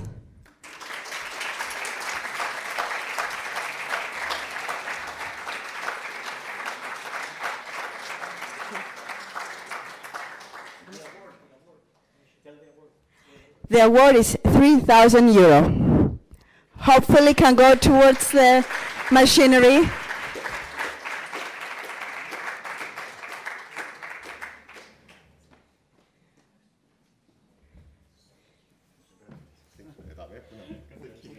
We don't have a check to give you right now, It's okay. but, so we're not going to even pretend, but you'll get it. You better record me so you guys have proof. Thank you. Okay, let's take a picture.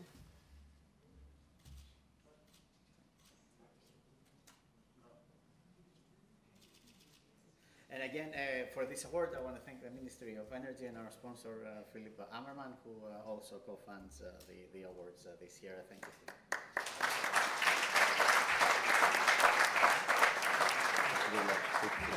You can stay here because it's going to be a group picture. So. All right, so for the very difficult task of announcing the winner of 2023 Cyprus Entrepreneurship Competition, I don't want to delay it. IQ3 Solar Limited.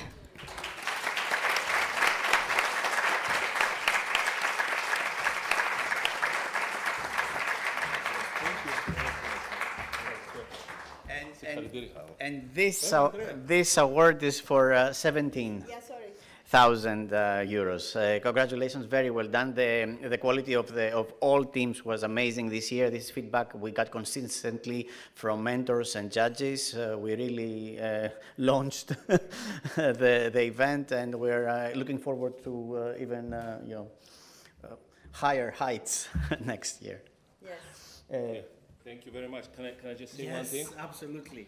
Thank you very much for this trust. We hope to put the money in good use, and we will go to the market. Actually, we did have slight traction with beta testing in Greece already. We'll be launching our sensor pretty soon. So thank you to our mentor as well, Konstantinos, which is here, and also the whole program was actually very good. So thank you very much. Thank you for this opportunity. Can we get a picture together? Yeah. Maria. I wasn't just for pictures. Yes, and then the four of us, if you don't mind. Constantina? Hey. Thank you. Constantina, do you want to join us since you did the... You're dressed for it, I'm come not, on, come you're on. dressed for it. Oh, It's he's also- he's it's going to al- be the best good looking though. Is here your... There she is. Okay. Who? Here. Come. Yeah? And also is your mentor here? Andrea, έλα ρε. Πού είναι η υπόλοιπη? The more the merrier, guys. Τέλεια. And one more. Συγχαρητήρια. Yeah, I just want to say I couldn't do it without Greta. She's my wife and my co-founder. Oh, wow. And Freya's our daughter, so Freya Labs.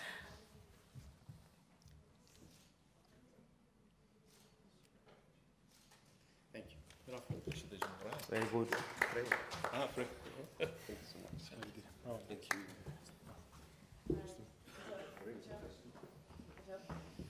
Yes. All right.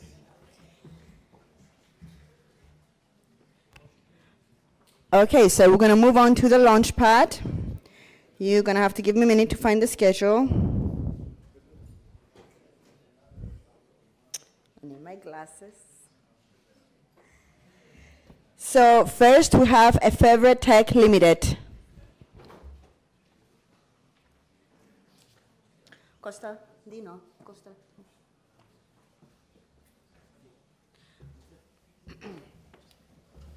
Launchpad. Sì?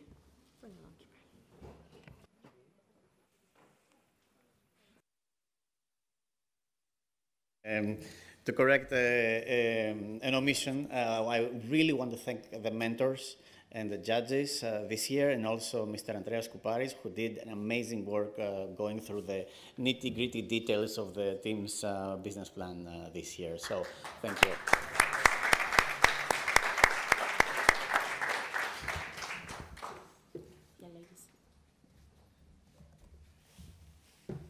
Hello. Just a second, please.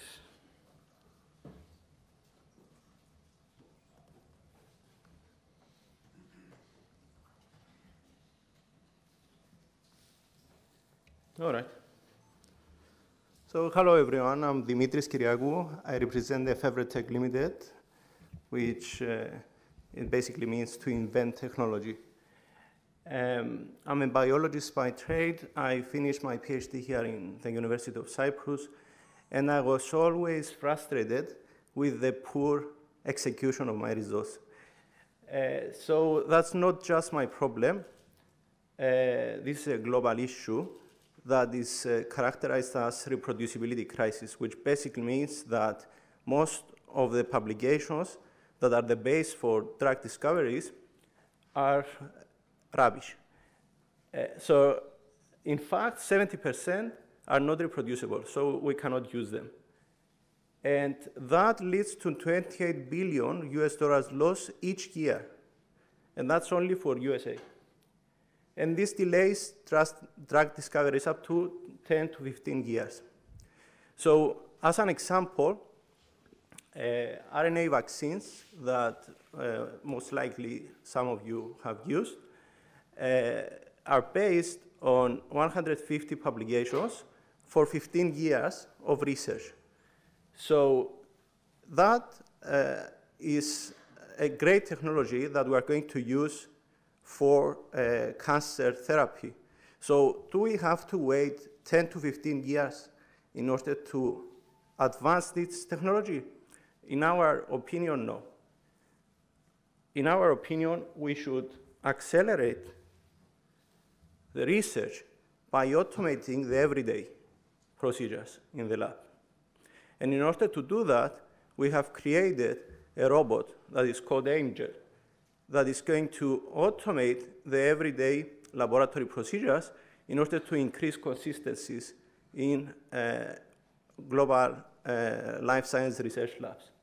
So this system is unique in the market of automation since it offers full versatility, meaning that it can perform multiple procedures on the same platform. And that's important in order to be able to address the needs of the everyday bench work. Additionally, Angel is the only one in the market today that can work non-stop, meaning 24/7. And that's important in order to increase capacity of the lab. So imagine having this system as opposed of having a biologist working 8 hours. This system will work 24 hours. So reduce the drug discovery time up to 300%. We have a lot of collaborations with OEM providers, and we integrate these systems into Angel. And we can have different embodiments of this system. And this part where we can offer different versions of the platform to different budgets is what is achieving our sales today. We sold one in the Agricultural Research Institute of Cyprus, and we are currently closing a deal with the University of Cambridge. And we are aiming to sell Angel 24/7 Pro at the price of $375 per unit. Also, we have recurrent revenues of $46,000 per year per unit for consumables and maintenance services. And we are building an AI system that we are planning to lease. And this system will provide unbiased analysis of results generated by the robot. We are tapping on the global instrumentation market, which is huge. It's at $66 billion right now, and it's rising up to 107 in 2030. And the large graph illustrates the lack of laboratory automation in most labs. only 8% of the global instrumentation market is represented by automated equipment.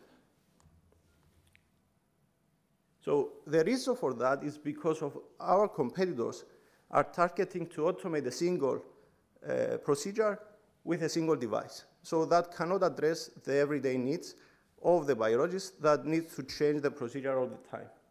Also, these systems, our competitors, are generating systems that require the presence of a human person there to load and unload the platform.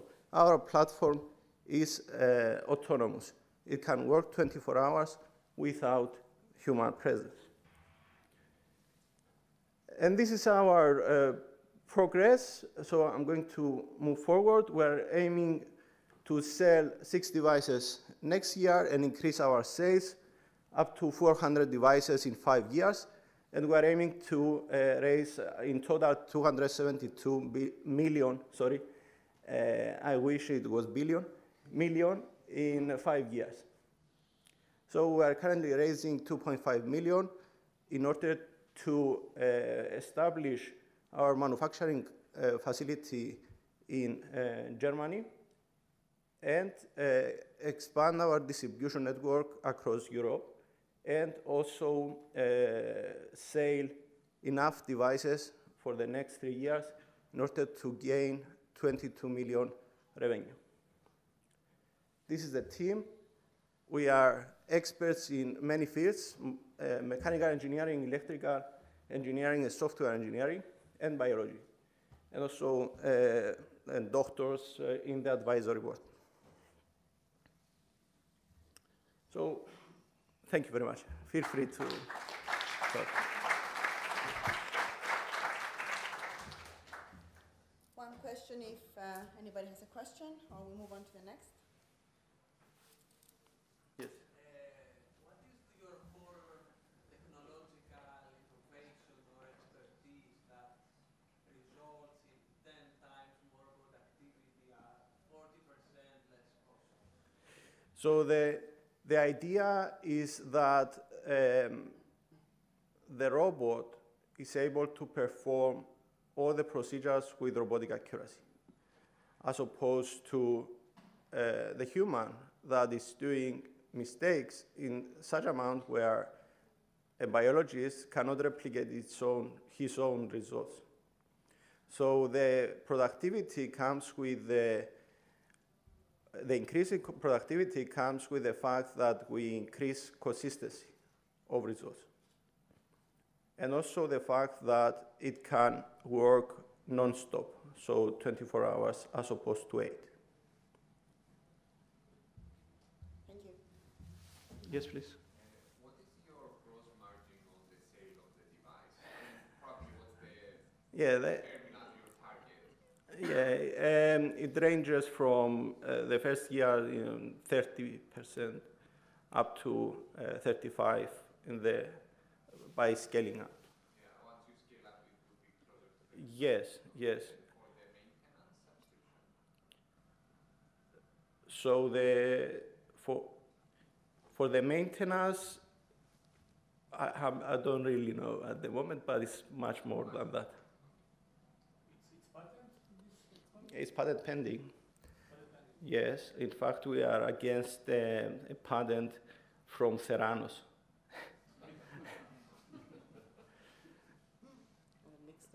Yeah. But you're better than Theranos. We are. It's not a toaster. I mean, it has robots inside. It's not a box. It's a door box. All right, thank you so much. Thank you very much.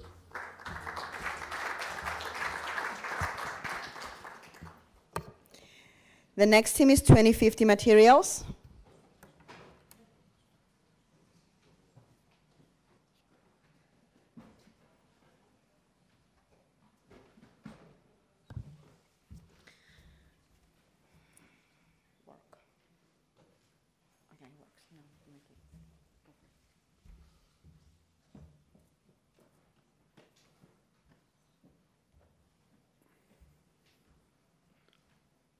Okay. Hi, everyone. My name is Stefanos. I'm one of the co-founders and CEO of 2050 Materials. 2050 Materials is a software/data company that focuses on digitizing, structuring, and providing sustainability data to the construction sector.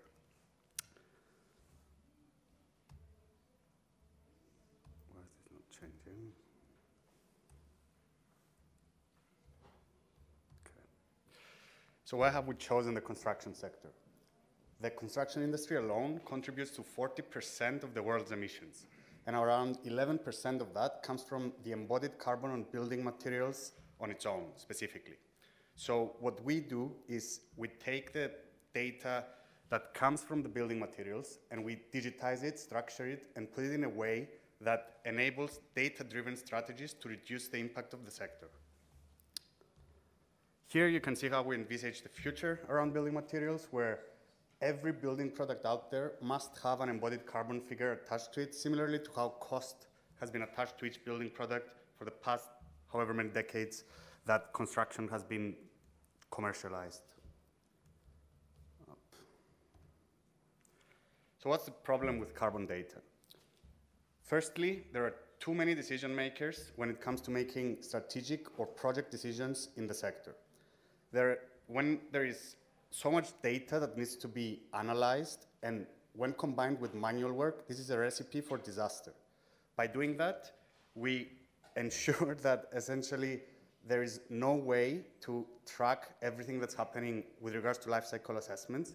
And secondly, when they look for this data, there is no way to sort of take it and put it in a format that is easily digestible and structured and can be fed into multiple solutions for software companies or for designers themselves.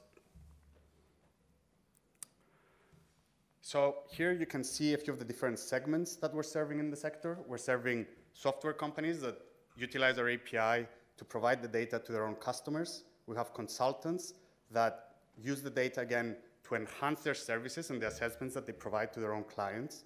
We've got architects that use both the platform as well as the API, depending on their tech capabilities. And we have contractors that also use the platform as well as the data in relation to cost estimations in order to be able to firstly report their Scope 3 emissions and also integrate it to increase their competitive advantage within procurement and tendering processes. Lastly, we've got the manufacturers that use the platform to upload their products, digitize and centralize their data, and at the same time, they enhance their processes and their efforts on sustainability by getting their products in front of the right people at the right time when there is the highest impact or the highest opportunity to make a true impact when it comes to designs. So how do we do that? Initially, we collect huge amounts of unstructured data through open sources or through manufacturers we work with or certification bodies we have partnerships with. And we run this unstructured or huge amount of unstructured data through AI models that our team has developed in order to structure it and render it usable for any stakeholder and for multiple use cases within their processes. To take this a step further, we apply machine learning models which help in filling in data gaps, reducing assumptions, and at the same time, they enhance the data with multiple layers of additional classifications and data labeling, which contributes to our key differentiating factor, which is data quality and interoperability. So to summarize what 2050 Materials does, it is two-sided. The core services that we provide are centered around two sides. One is the software as a service side, which is the platform used by architects, contractors, and manufacturers. And the second side is the data as a service part, which is our API service, which provides and feeds data into multiple solutions within the sector. Here, there are some examples of the clients that we're already working with, and if you have been involved in the construction sector at a global scale, you will probably recognize some of these companies. And there are a few segments from the ones I mentioned previously, which is centered around specifiers and designers, the architectural space, engineers and consultants, and also software companies that are now starting to integrate this data and provide it as a standard service within their own products and their software suite. Here you can also see a few examples of companies that were already powering with our data, and they come from the infrastructure engineering space, from architectural carbon tools, and also from different design software that tackle different stages at construction projects. With regards to our team, we're a team of 3 co-founders. You've got Chandra on the right, who is our CTO and leads everything related to software development. Fanos, who is our CEO and is mainly focused on product as well as technical sales, and myself. I'm the COO and I deal with operations, QA, and data quality, as well as technical sales alongside Fanos. The rest of the team includes software engineers, data scientists, marketing specialists, as well as architectural researchers. With regards to the current status of our company, we've already digitized more than 100,000 products. This makes us, or lets us enter the top 3 global resources for sustainable products. We've got more than 4,500 users that are actively using the platform that come from all over the globe, and we're tracking 107 different countries from the user's geolocation. And with regards to the traction, we've already raised 900,000. Our revenue has been doubling every 5 months for the last year, and we have more than 1 million in the pipeline in terms of our annual recurring revenue, which we aim to close by Q2 2024. Thank you, and if you would like to learn more about our vision and our funding plans, please come and talk to me later at the event. Thank you.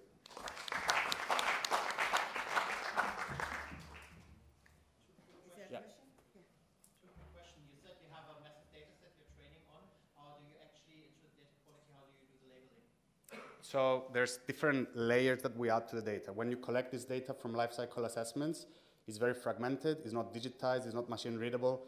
We split it into the different modules of lifecycle assessments, and then we have our unique classification systems that is attached to it, which is product type, material type, or primary material, as well as standard classification systems, such as Uniclass, which is an architectural classification system, or the NRM, which is for cost estimates, and these help the data to be usable within design software, within carbon tools, within cost estimating software, and different use cases that helps them communicate and also consume this data. Right, but you have to have a process for reinforced learning to really, I mean, if you just put it into an AI, you won't get any usable results of it. No, we've got a structure and guidelines of how each mapping works, and then we feed the LLM model with the mapping and examples of that mapping within the 100,000 line items that we've got within the database, which then gets trained, and the more data we feed it, the more accurate it becomes, and as we import more data, it can utilize the existing mapping. Okay, and are you also considering the environmental aspect, for example, when it comes to transportation? Let's say you get concrete from Kazakhstan or from Greece, there is obviously a difference. Yeah, so the transportation factor within the library, we excluded because obviously we don't know the project location for those products.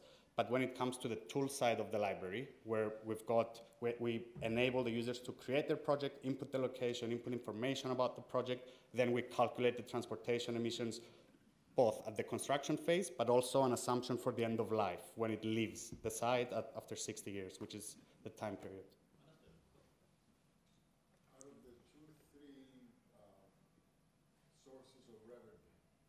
Yeah. Which is driving the most revenue now, and where do you see it going forward? We started off with the platform and subscriptions to the platform by manufacturers, but it was not as scalable as we wanted it to be, and now is the data.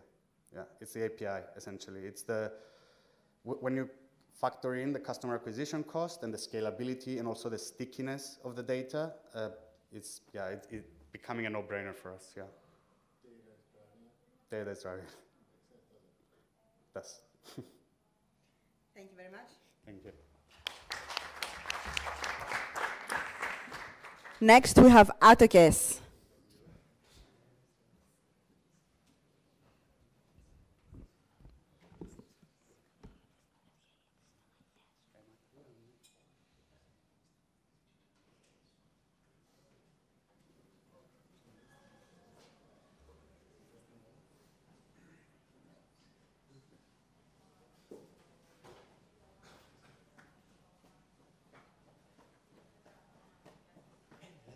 Hello.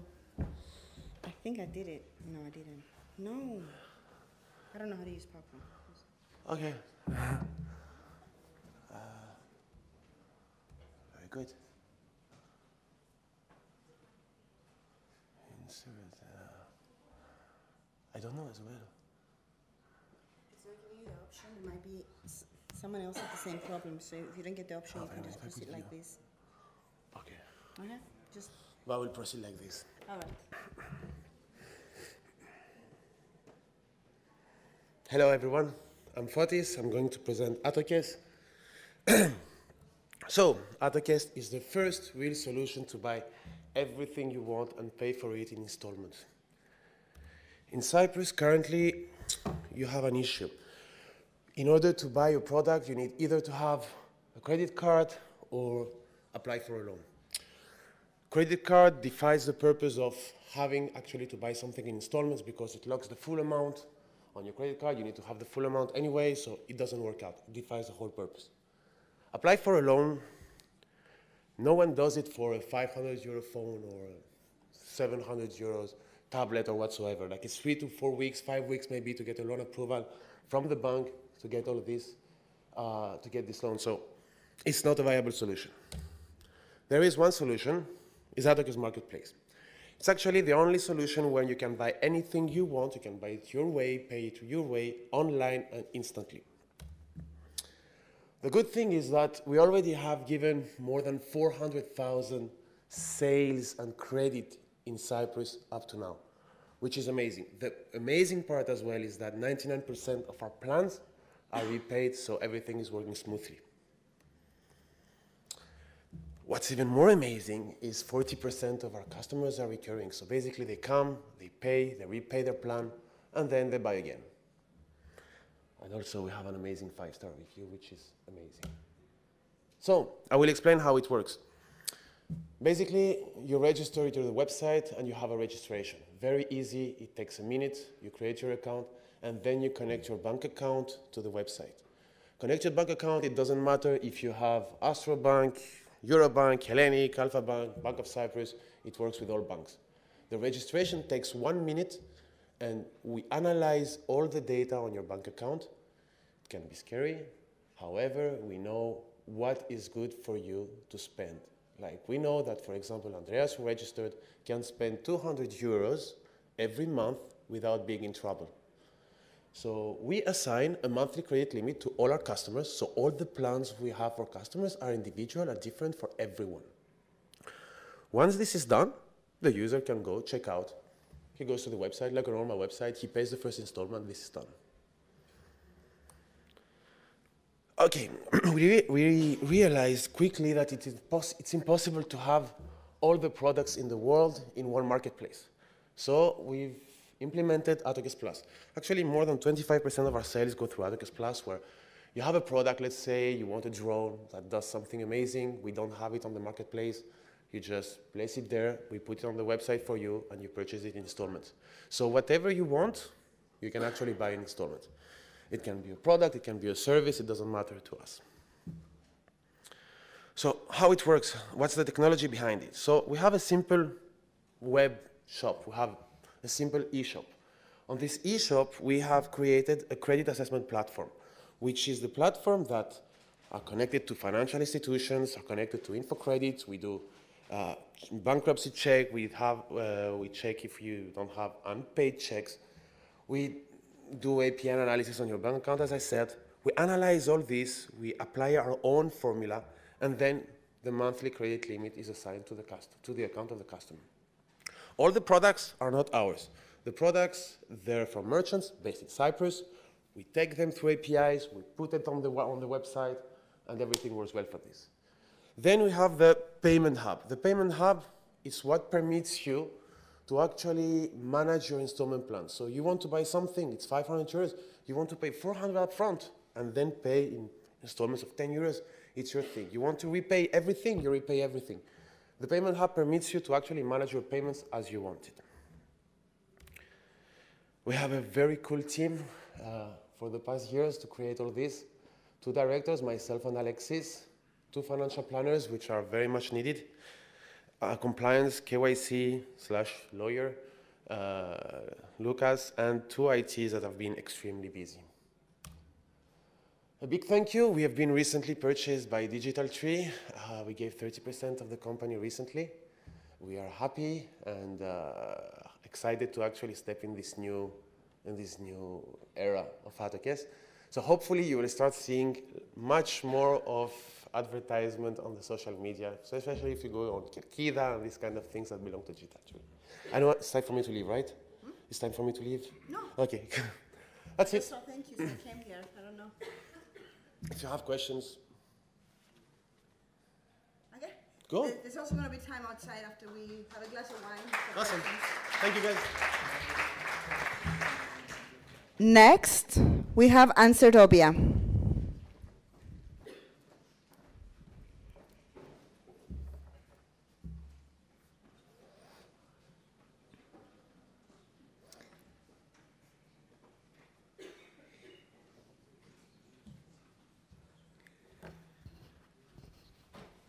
And just to give everybody some perspective, then we have 4 more pitches, and then we're going to all do the VIP party outside. Thank you.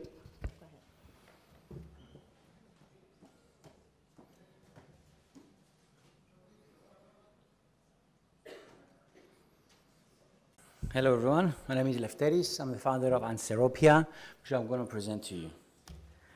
Now, based on my experience as an SEC lecturer, I have identified that many students during the revision have a lot of questions while studying.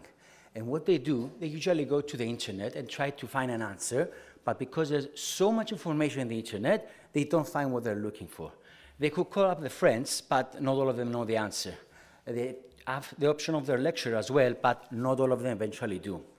And as a result, they end up losing precious marks in the exam. Now, according to a survey made, 80% of students have questions that remain unanswered before the examination, and 93% would use an educational platform to get their answer. The solution to this problem is Anserobia. It's a platform which connects the students with the freelance lecturers. Now, how it works? Simple. The student posts the question, the professional makes a bid of how much he wants to answer the question, then the student selects the preferred professional, the professional provides the answer, the student reviews the answer, includes a rating, and that's it. Let's see an overview now of the platform. The student is going to post the question, is going to select the examination, the subject, is going to type the question, and then it's going to upload any documents necessary, like taking a photo of the exercising he's studying. Then he's going to receive the bids from the professional. He's going to select the preferred professional and make the payment. The professional then is going to provide the answer and also any clarifications needed in form of chatting, which is very familiar with students. And at the end, the student is going to include a rating of the answer. Now, here's an overview of the questions table where all of the questions posted by the student are shown. And the unique selling point of Anserobia is that it's fast, it's going to get a reply within 24 hours, it's reliable from qualified professionals, and it's affordable that meets the budget of the student. Now, how is Anserobia making money? It's getting 20% commission on the amount paid by the student. The purpose of Anserobia is to be used as a supplementary tool for exam preparation. So it will be mainly used by research students and self-study students, but also first-time students will be able to use the platform. The go-to-market strategy is through tuition providers in each country as strategic partners. We're going to assign with contracts with those strategic partners, and they're going to promote Anserobia in that particular country, and they'll be getting half of the commission on Anserobia. They're getting 10%. The benefits for the college is that it's going to have increased passing rates, and it has a better image to the student, and increased enrollments next semester, since students will be passing their exams and selecting a new examination.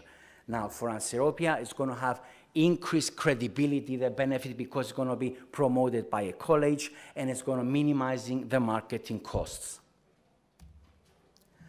The market size for ACCA, which is for phase 1, which we are now in running up, is 460,000 global students. And for phase 2, we're planning to include more professional examination and university and college examinations. Total number of global students is 183 million students. Now let's have a look at the financial. For both phases, at the beginning is loss-making due to the cost of offering free questions to the students to try the platform and see that it actually works and they're getting their questions answered. And as the years go by, we reach for phase A around 150,000 euros and profit of around 150,000 profit, and for phase 2, we're going to reach around 47 million in year 10 and profitability of around 15 million. Now, the future developments is for phase 1 to also adopt a subscription model where they're going to pay a fixed amount per month for a fixed amount of questions, and a library of previously asked questions where premium accounts can search previously asked questions. Now for phase 2, there will be also assignment assistance where going to be help provided for university and college assignments, and also will be using AI as facilitator to match the student request with the best professionals in the platform.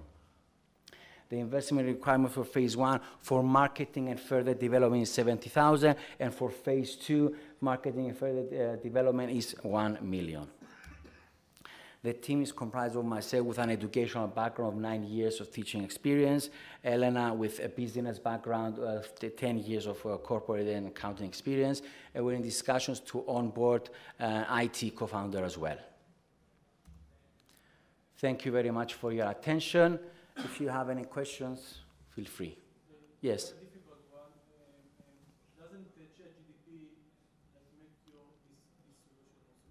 Yes, thank you for your question. ChatGPT indeed is a platform that you post a question and you get an answer. But as we heard in the morning, that you cannot rely on the answer of ChatGPT.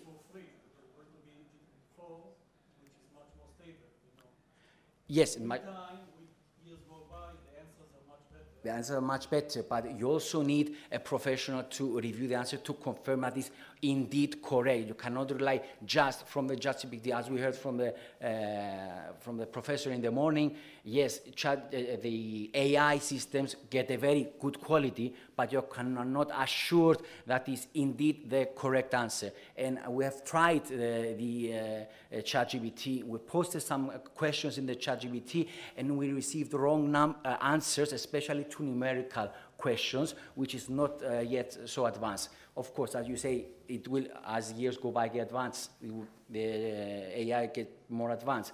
But again, with the need, with the overview of an actual lecturer, you are certain for the answer. Now, the student, because they know that it gives good answers, but they're not certain that is the correct answer. And before entering their examination, you want to be sure that your answer is correctly given to you and not maybe correct. You need to have some assurance from an experienced lecturer. Thank you.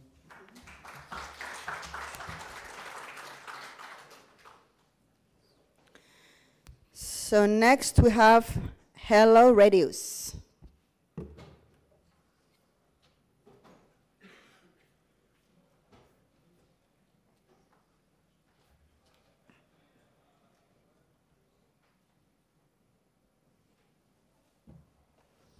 Hi.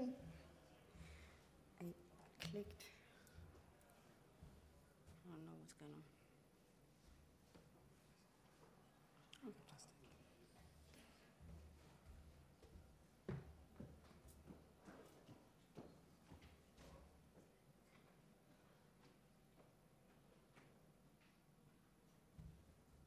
Hi, my name is Dionysius and I'm the founder of Hello Radius, a smart hiring platform connecting teams to the right talent. 60 minutes. That's the time wasted screening candidates that are not a match for a job. Companies have to pay for multiple solutions to manage different parts of the hiring process, and with an average time to fill of 42 days, finding the right talent for your team is both time-consuming and expensive. By 2025, Generation Z will represent 27% of the workforce. Job seekers are becoming more selective about where they work. They're driven by their skills and their interests. To put it simply, job search is becoming more complex, and both companies and job seekers are struggling to find the right opportunity. To solve this problem, we create a platform that enables all businesses to make smarter hires. We give employers a set of AI-powered tools that lets them find, evaluate, and hire the right talent for their teams. Also, a positive candidate experience is crucial if you want to attract talent on your platform. And we do that by allowing job seekers to search based on their profile. We offer personalized job search. With this holistic approach, we want to maximize efficiency in the hiring space. Our platform consists of two core offerings. Our smart search tools that reduce time taken in screening candidates and evaluating CVs, and our job seeker offering. Companies can create branded hosted career pages and share apply links with candidates anywhere. Then, with each application, they get an AI evaluation score and a summary. With each summary, they get suggested interview questions that are tailored per the applicant, depending on their skills and experience. The employer can select the questions and send them to the applicant to be completed through an online secure portal anytime. So these automate repetitive questions that also help the employer better understand who the applicant is, even before reaching out or inviting them in for an in-person interview. We are a SaaS business. We offer 3 subscription plans that are tiered based on usage. So no matter the budget, access to talent is easy. For year 1, we are focusing on growing our team to support our product and business development, and we project to end year 2 with $300,000 in revenue and break even in Q3. The market is huge and it is growing as there is an increased demand in advanced technologies to make hiring more efficient. And as we saw in 2021, more than $12 billion were invested in this space. In terms of where we sit in the market, we are the best value provider with also a job seeker first approach. We are the first that tailors so much for the job seeker and not operate just as a job board. In terms of our go-to-market strategy, we approach that in 2 phases. Phase 1 is now, and we are targeting companies to go on our starter and pro subscription plans. Then for phase 2, we're targeting larger organizations and recruiters to go on our pro and premium plans. So who are the faces behind Hello Radius? We are a team of UCL graduates with prior experience in startups and in similar industry, both technical and agile. Currently, we are part of the Idea Startup Accelerator, and we have also acquired the Certificate of Innovative Enterprises. Total money to date is 20,000 euros, and we are opening our pre-seed round for investors at 200,000 euros to help us accelerate quickly internationally. And within the next 16 months, we want to get to 280 companies and manage more than 10,000 applicants in our applicant tracking system. So thank you very much for listening, and if you have any questions, you can connect with us there.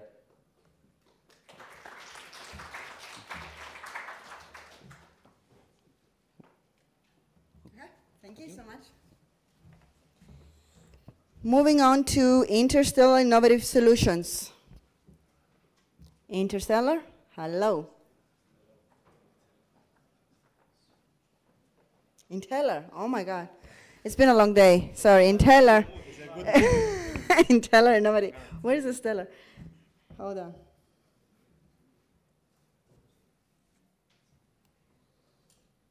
Do you like that name more? Inteller. No. You're right. We know our company. No, I was just kidding. So, see if you can actually make it happen. Because some companies have. Give it a minute. I'll be gentle, don't worry. All right, if it doesn't happen, you can just proceed like Okay, we can do like this, fine. So hi everyone, I'm Antonis Gregos, co-founder, and my co-founder partner Josh Koulaidis. Hi everybody. Together we have created our company called Inteller. Our mission is to empower the automation journey of our clients using robotic process automation and machine learning solutions. We have been in the industry operating for 3 years at the moment, and through our work, we worked very closely with maritime companies. And we have identified a gap in the industry, and this gap comes through the crew change current process that the industry is following. What is the crew change? Essentially, the vessels are traveling across the world constantly, and at any given point, seafarers need to onboard the vessel and other seafarers need to come off. And this change is quite painful and has a lot of logistics. What are the challenges that are faced by the most companies that we have seen? Essentially, the existing systems they have are unable to provide effective data to drive informed decisions. Most of the managers and crew operators are basing their decisions on empirical data, on past knowledge, nothing that can help them to support their decision. There is a lack of crew availability information. So how do you know the person that you choose to join a vessel is actually available at that given point in time? Compliance issues. The seafarers need to undergo a lot of training to be able to access and board the vessel. Without the appropriate training, they are not able to. Through this, they need to keep track of all their training, all their certifications. And seafarers' welfare is not taken into consideration. Seafarers don't have an in-advance knowledge of when a next crew change is going to occur. They cannot properly plan their holidays, they cannot properly plan their family time. So through all of this, we see huge resource inefficiencies because there are a multitude of teams that are operating and working in order to deliver this huge logistical problem. So overall, costs are not optimized in an industry which is very margin sensitive. What's our solution? Our solution is basically a machine learning driven platform that can seamlessly interact and connect with the internal systems of our client and also with external systems and drawing information such as flight information, visa requirements. And in addition, we'll be able to interact with seafarers through the app where seafarers can indicate their availability, they can plan their vacation time and their holiday time with their families, and they're gonna have all the information regarding all certificates that are needed, any trainings that are expired, and all the information that they need to submit in order to be able to get on board of the vessel. Due to this, all this information is gonna be calibrated into our platform, and we're gonna give the scenarios to the crew managers to make informed decisions, covering all types of variables like travel cost, port agency fees, port expenses, accommodation, flag requirements, any past experience that they need to have in order to get on board of the vessel, in order to get the right people at the right place at the right time. Our solution has a lot of benefits, mostly internally. We have better resource allocation, and we can do more with less. As Andonis mentioned, now they have, most of the companies, they have around 10 departments and 10 different teams managing each and every sector of all the decision making that it has to be done. We're gonna have compliance, they're gonna be informed before they get on board of the vessel of any type of requirements they have to complete in order to be compliant. We're going to have operational benefits. We're going to have data-driven decisions and faster decisions in order to have multifaceted savings. And also the crew welfare is going to take into consideration. We actually had an interview with 50 seafarers and we get their insights, and all of them told us the same thing, that basically it's an incentive for them to collaborate with a company that is going to take their welfare into consideration. They're going to have some control over this decision making, and also this, they're going to have a direct communication with their companies, and this also going to increase the reputation of the crew management companies as well. Where do we go from here? We already have an investment, especially from Research and Innovation Foundation, and what we're looking for is to have a strategic investor with connections in the maritime industry in order to scale our product and get more visibility in the market. Thank you so much. If you have any questions, you can let us know, or we can talk later in the cocktail. Thank you. Yeah. Oh, sorry. I can confirm that this is a big issue, but I don't understand how you make, and you said you have 3 years. Yes. What's the actual service?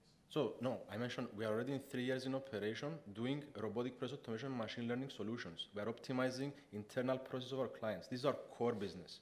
And through this core business, we go into the maritime industry and we identified this gap, which now we want to develop this solution for. So you don't have the solution? We have the MVP, we have a collaboration with a strategic partner. It's a huge crew management, ship management company. So we're working with them, we have the letter of intent, and we're working with them to... And we already received the funding from the Research and Innovation Foundation. So they are your strategic partner you're looking for? So we have one, yes, but we want to expand, so we want to have more visibility out there. So right now it's like on a closed circuit. They're gonna be their first one is, but we are in the moment that we're gonna go through and push through the market. So this... We don't need funding at the moment. We just need to have the strategic investor to have the market visibility. Who is the ultimate buyer of this product? The ultimate buyer is the ship owners and crew management companies. Which could be same or two different things? Yes. Or who is the ultimate buyer? Who is your best buyer profile? It's the crew management company. Yeah. That operates this operation. Basically, the whole crew change circle. It can either happen in-house by a ship owner or by a crew management company. That's my point. Yes. But the crew... We are starting with crew management. This is our strategic partner at the moment, yes. Yeah. Thank you. Thank you.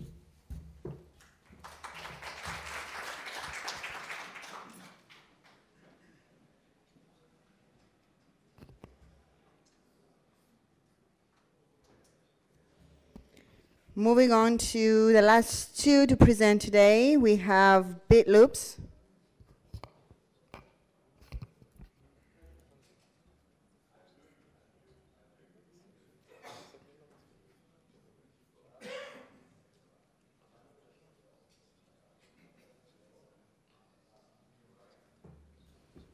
You do this because if I do it, I'm going to mess it up.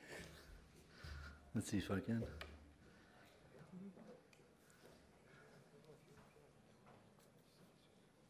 No, you have the same problem as everybody else. No, you don't. There we go. Well, thank you. My name is Sergio Pereira, and I'm the co-founder at BitLoops, where we aim to save developers up to 90% of the time they spend converting designs into code. So picture this. Every single minute, 20 new websites and 3 mobile apps are launched. This means thousands of hours are spent converting designs into code. In fact, we estimate that about 4.4 billion euros are spent every single year on this particular process. But what do we mean by design to code? Well, most professional websites and apps go through this process where a designer or UX specialist creates a user interface, iterates it, gets a final version, and then a developer needs to go in and code that so it works across devices and different screen sizes. Now imagine this workflow. A website with about 10 pages will take a coder or developer about 3 weeks to get a final version ready with some iterations with the designer or product manager. BitLoops transforms this process to less than 2 days. Now this is not just another tool. This is really a paradigm shift in product development, right? And we're aiming to significantly increase the competitiveness of our users. Now I'm sure you're asking, how is this even possible? Well, this wouldn't be possible a year ago. The truth is we use AI. But what we've done is the following. With our in-depth domain expertise, we've broken down the process that a senior engineer would systematically take to convert a design into code into several sub-steps. We've then automated each sub-step using either standard coding algorithms, which are much cheaper, easy to manage, etc. And then in other steps, we used AI, because we need the interpretation just like a senior engineer would do. Finally, we've got an orchestration where we can run each of these steps more than once if needed, model that to our own model of the design, and then translate that into actually any programming language. Now, the competition is really the status quo, which is manually converting designs into code. There are some tools out there that do design to code, but what they do is an integrated design and code solution. And what this does is it's trying to convert designers into developers or developers into designers, which ultimately leads to some sort of compromise.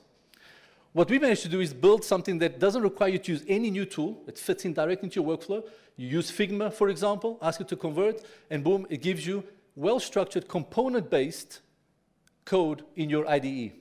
What this also means that we're able to synchronize with your code base. So we don't create existing components, which means that we're able to create component libraries and manage those component libraries for you.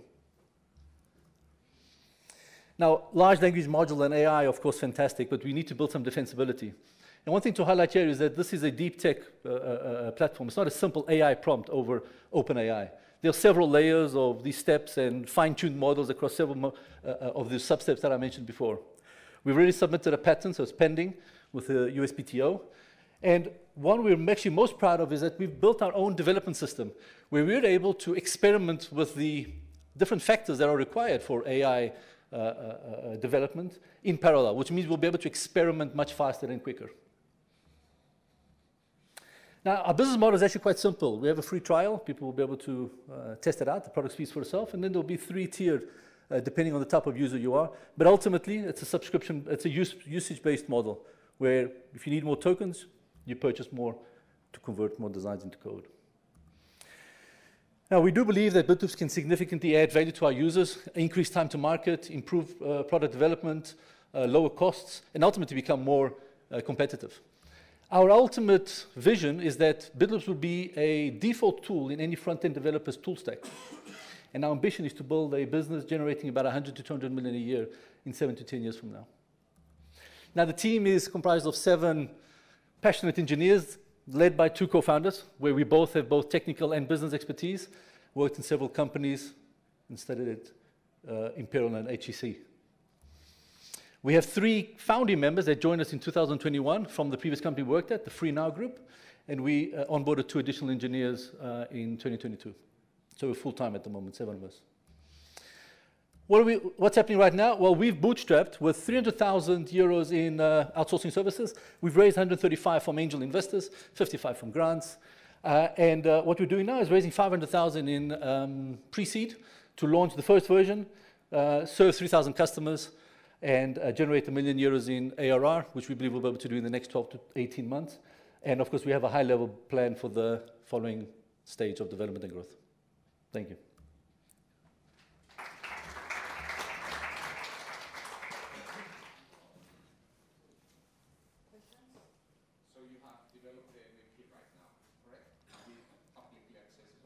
No, we're in sort of alpha testing. What we're doing at the moment is working with some IT outsourcing houses, giving us the designs. We're able to implement and learn. Each of those sub-steps, we're actually breaking them up, let's say, which means that depending on the section that we're actually going to convert, it might decide A, B, C, D, E, depending on which one will give you the best result. And is the ultimate result, the code, is that just a visual representation of the code, or does it include the functionality? No, good question. It's mostly front-end right now. What you're talking about is state management and back-end services, let's say. That's the next step, which is much more difficult to do. But if you have the context of the front-end and the behavior of the user, that becomes more interesting. And yeah, that would be a 5-year goal, which would be able to type what you wanted to do in the back-end, and it generates that with the front-end context, which is the starting point.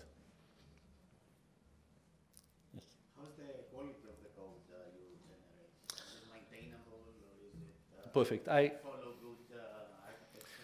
So we've spoken to a lot of people that have used these types of platforms before, or the other platforms, and the problem is precisely the code quality. They said that the code quality was just unusable, unmaintainable. So the amount of time they spent refactoring the code was more than actually required to build it from scratch. So that's been our main point, is our code is maintainable, it's well-structured, it's component-based, we don't repeat components. That's the feedback we're getting from everyone, that the code is fantastic, above average. Maybe not a senior engineer yet, but definitely above a junior engineer on average. Thank you so much. Thank you. Moving on to the last presentation of the day before we move out for a couple of drinks, and that is Medley.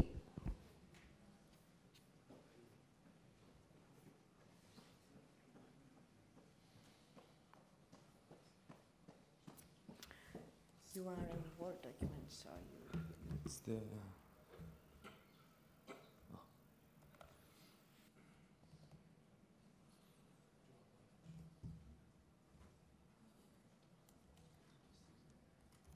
Αν κάνεις enter, θα το κάνεις πίνω στο τέρμα. Just a moment. Can I enter? Yeah. Εκεί από πάνω. As long as it's an open link.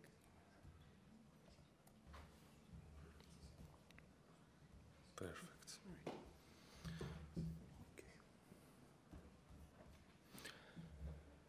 Good afternoon, everyone. From the past presentation, the good thing is that our solution applies to most of the industries that we already saw today. So, hope that it will be an interesting one.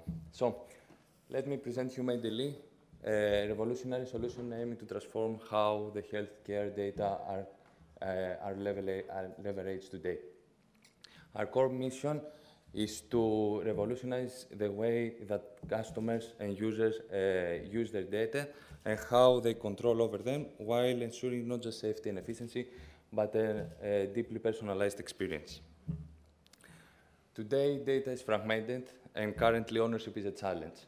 People struggle to control how the data are accessed and when and by who, and how to maintain authority over them. Moreover, the recent data leaks and continuous loss of data is an increasing fear for all the customers and users. Our solution tackles the exact problem, and we present that the Medley comprises of two major components: the user app and the client portal. From the user app, the client can enter and create a unique health profile, which then can access and have full control over their data and how they can share them. Make a quick note that both the user app and the company portal are built on secure blockchain technology to enhance and protect all the data of the users. The company portal takes data security and user ownership to the next level by providing unique insights into their customers' health profiles, which enhance the overall user experience while reducing costs at the same time. Based on recent publication, there's a growing demand for personalized offerings, which will enhance the customer experience. And PwC's recent research indicates that there's a high investment increase by companies in order to purchase technologies to enhance the customer experience of their clients. Currently, in Cyprus, the demand is real, it exists, and we already came in contact with various companies in order to validate our idea. And thankfully, one of the leading travel agency in Cyprus already signed a letter of intent with us. Now we are focusing on the next step to get funded and make our product available to the public. Based on our competitive analysis, Medley leads the way in the blockchain segment, where we serve cross industries in order to be able to cover the demand of all the current clients. In summary, Medley is a robust solution that serves as the cornerstone for both users and customers and companies, while the main pillars of our solution leverages the data ownership, the enhanced user engagement, and the seamless integration. Our team comprises of three members. Me, I'm the business developer with experience in market expansion and business strategics. Luca is our tech guru. He leads the designing of Medley's robust and scalable architecture. And Michalis, our data analytic experts, harness the power of insights in order to drive informed decision-making. Our team has successfully tested the technology and architecture of our solution and created also the initial designs of the actual product in order to be able to show the product to potential clients. Currently, we are at pre-seed round for funding. We are asking for 150K in order to cover the ongoing expenses from product development up to market launch. After the event, we invite you to explore the solution, the user application, and the company portal in person. Thank you very much for your time.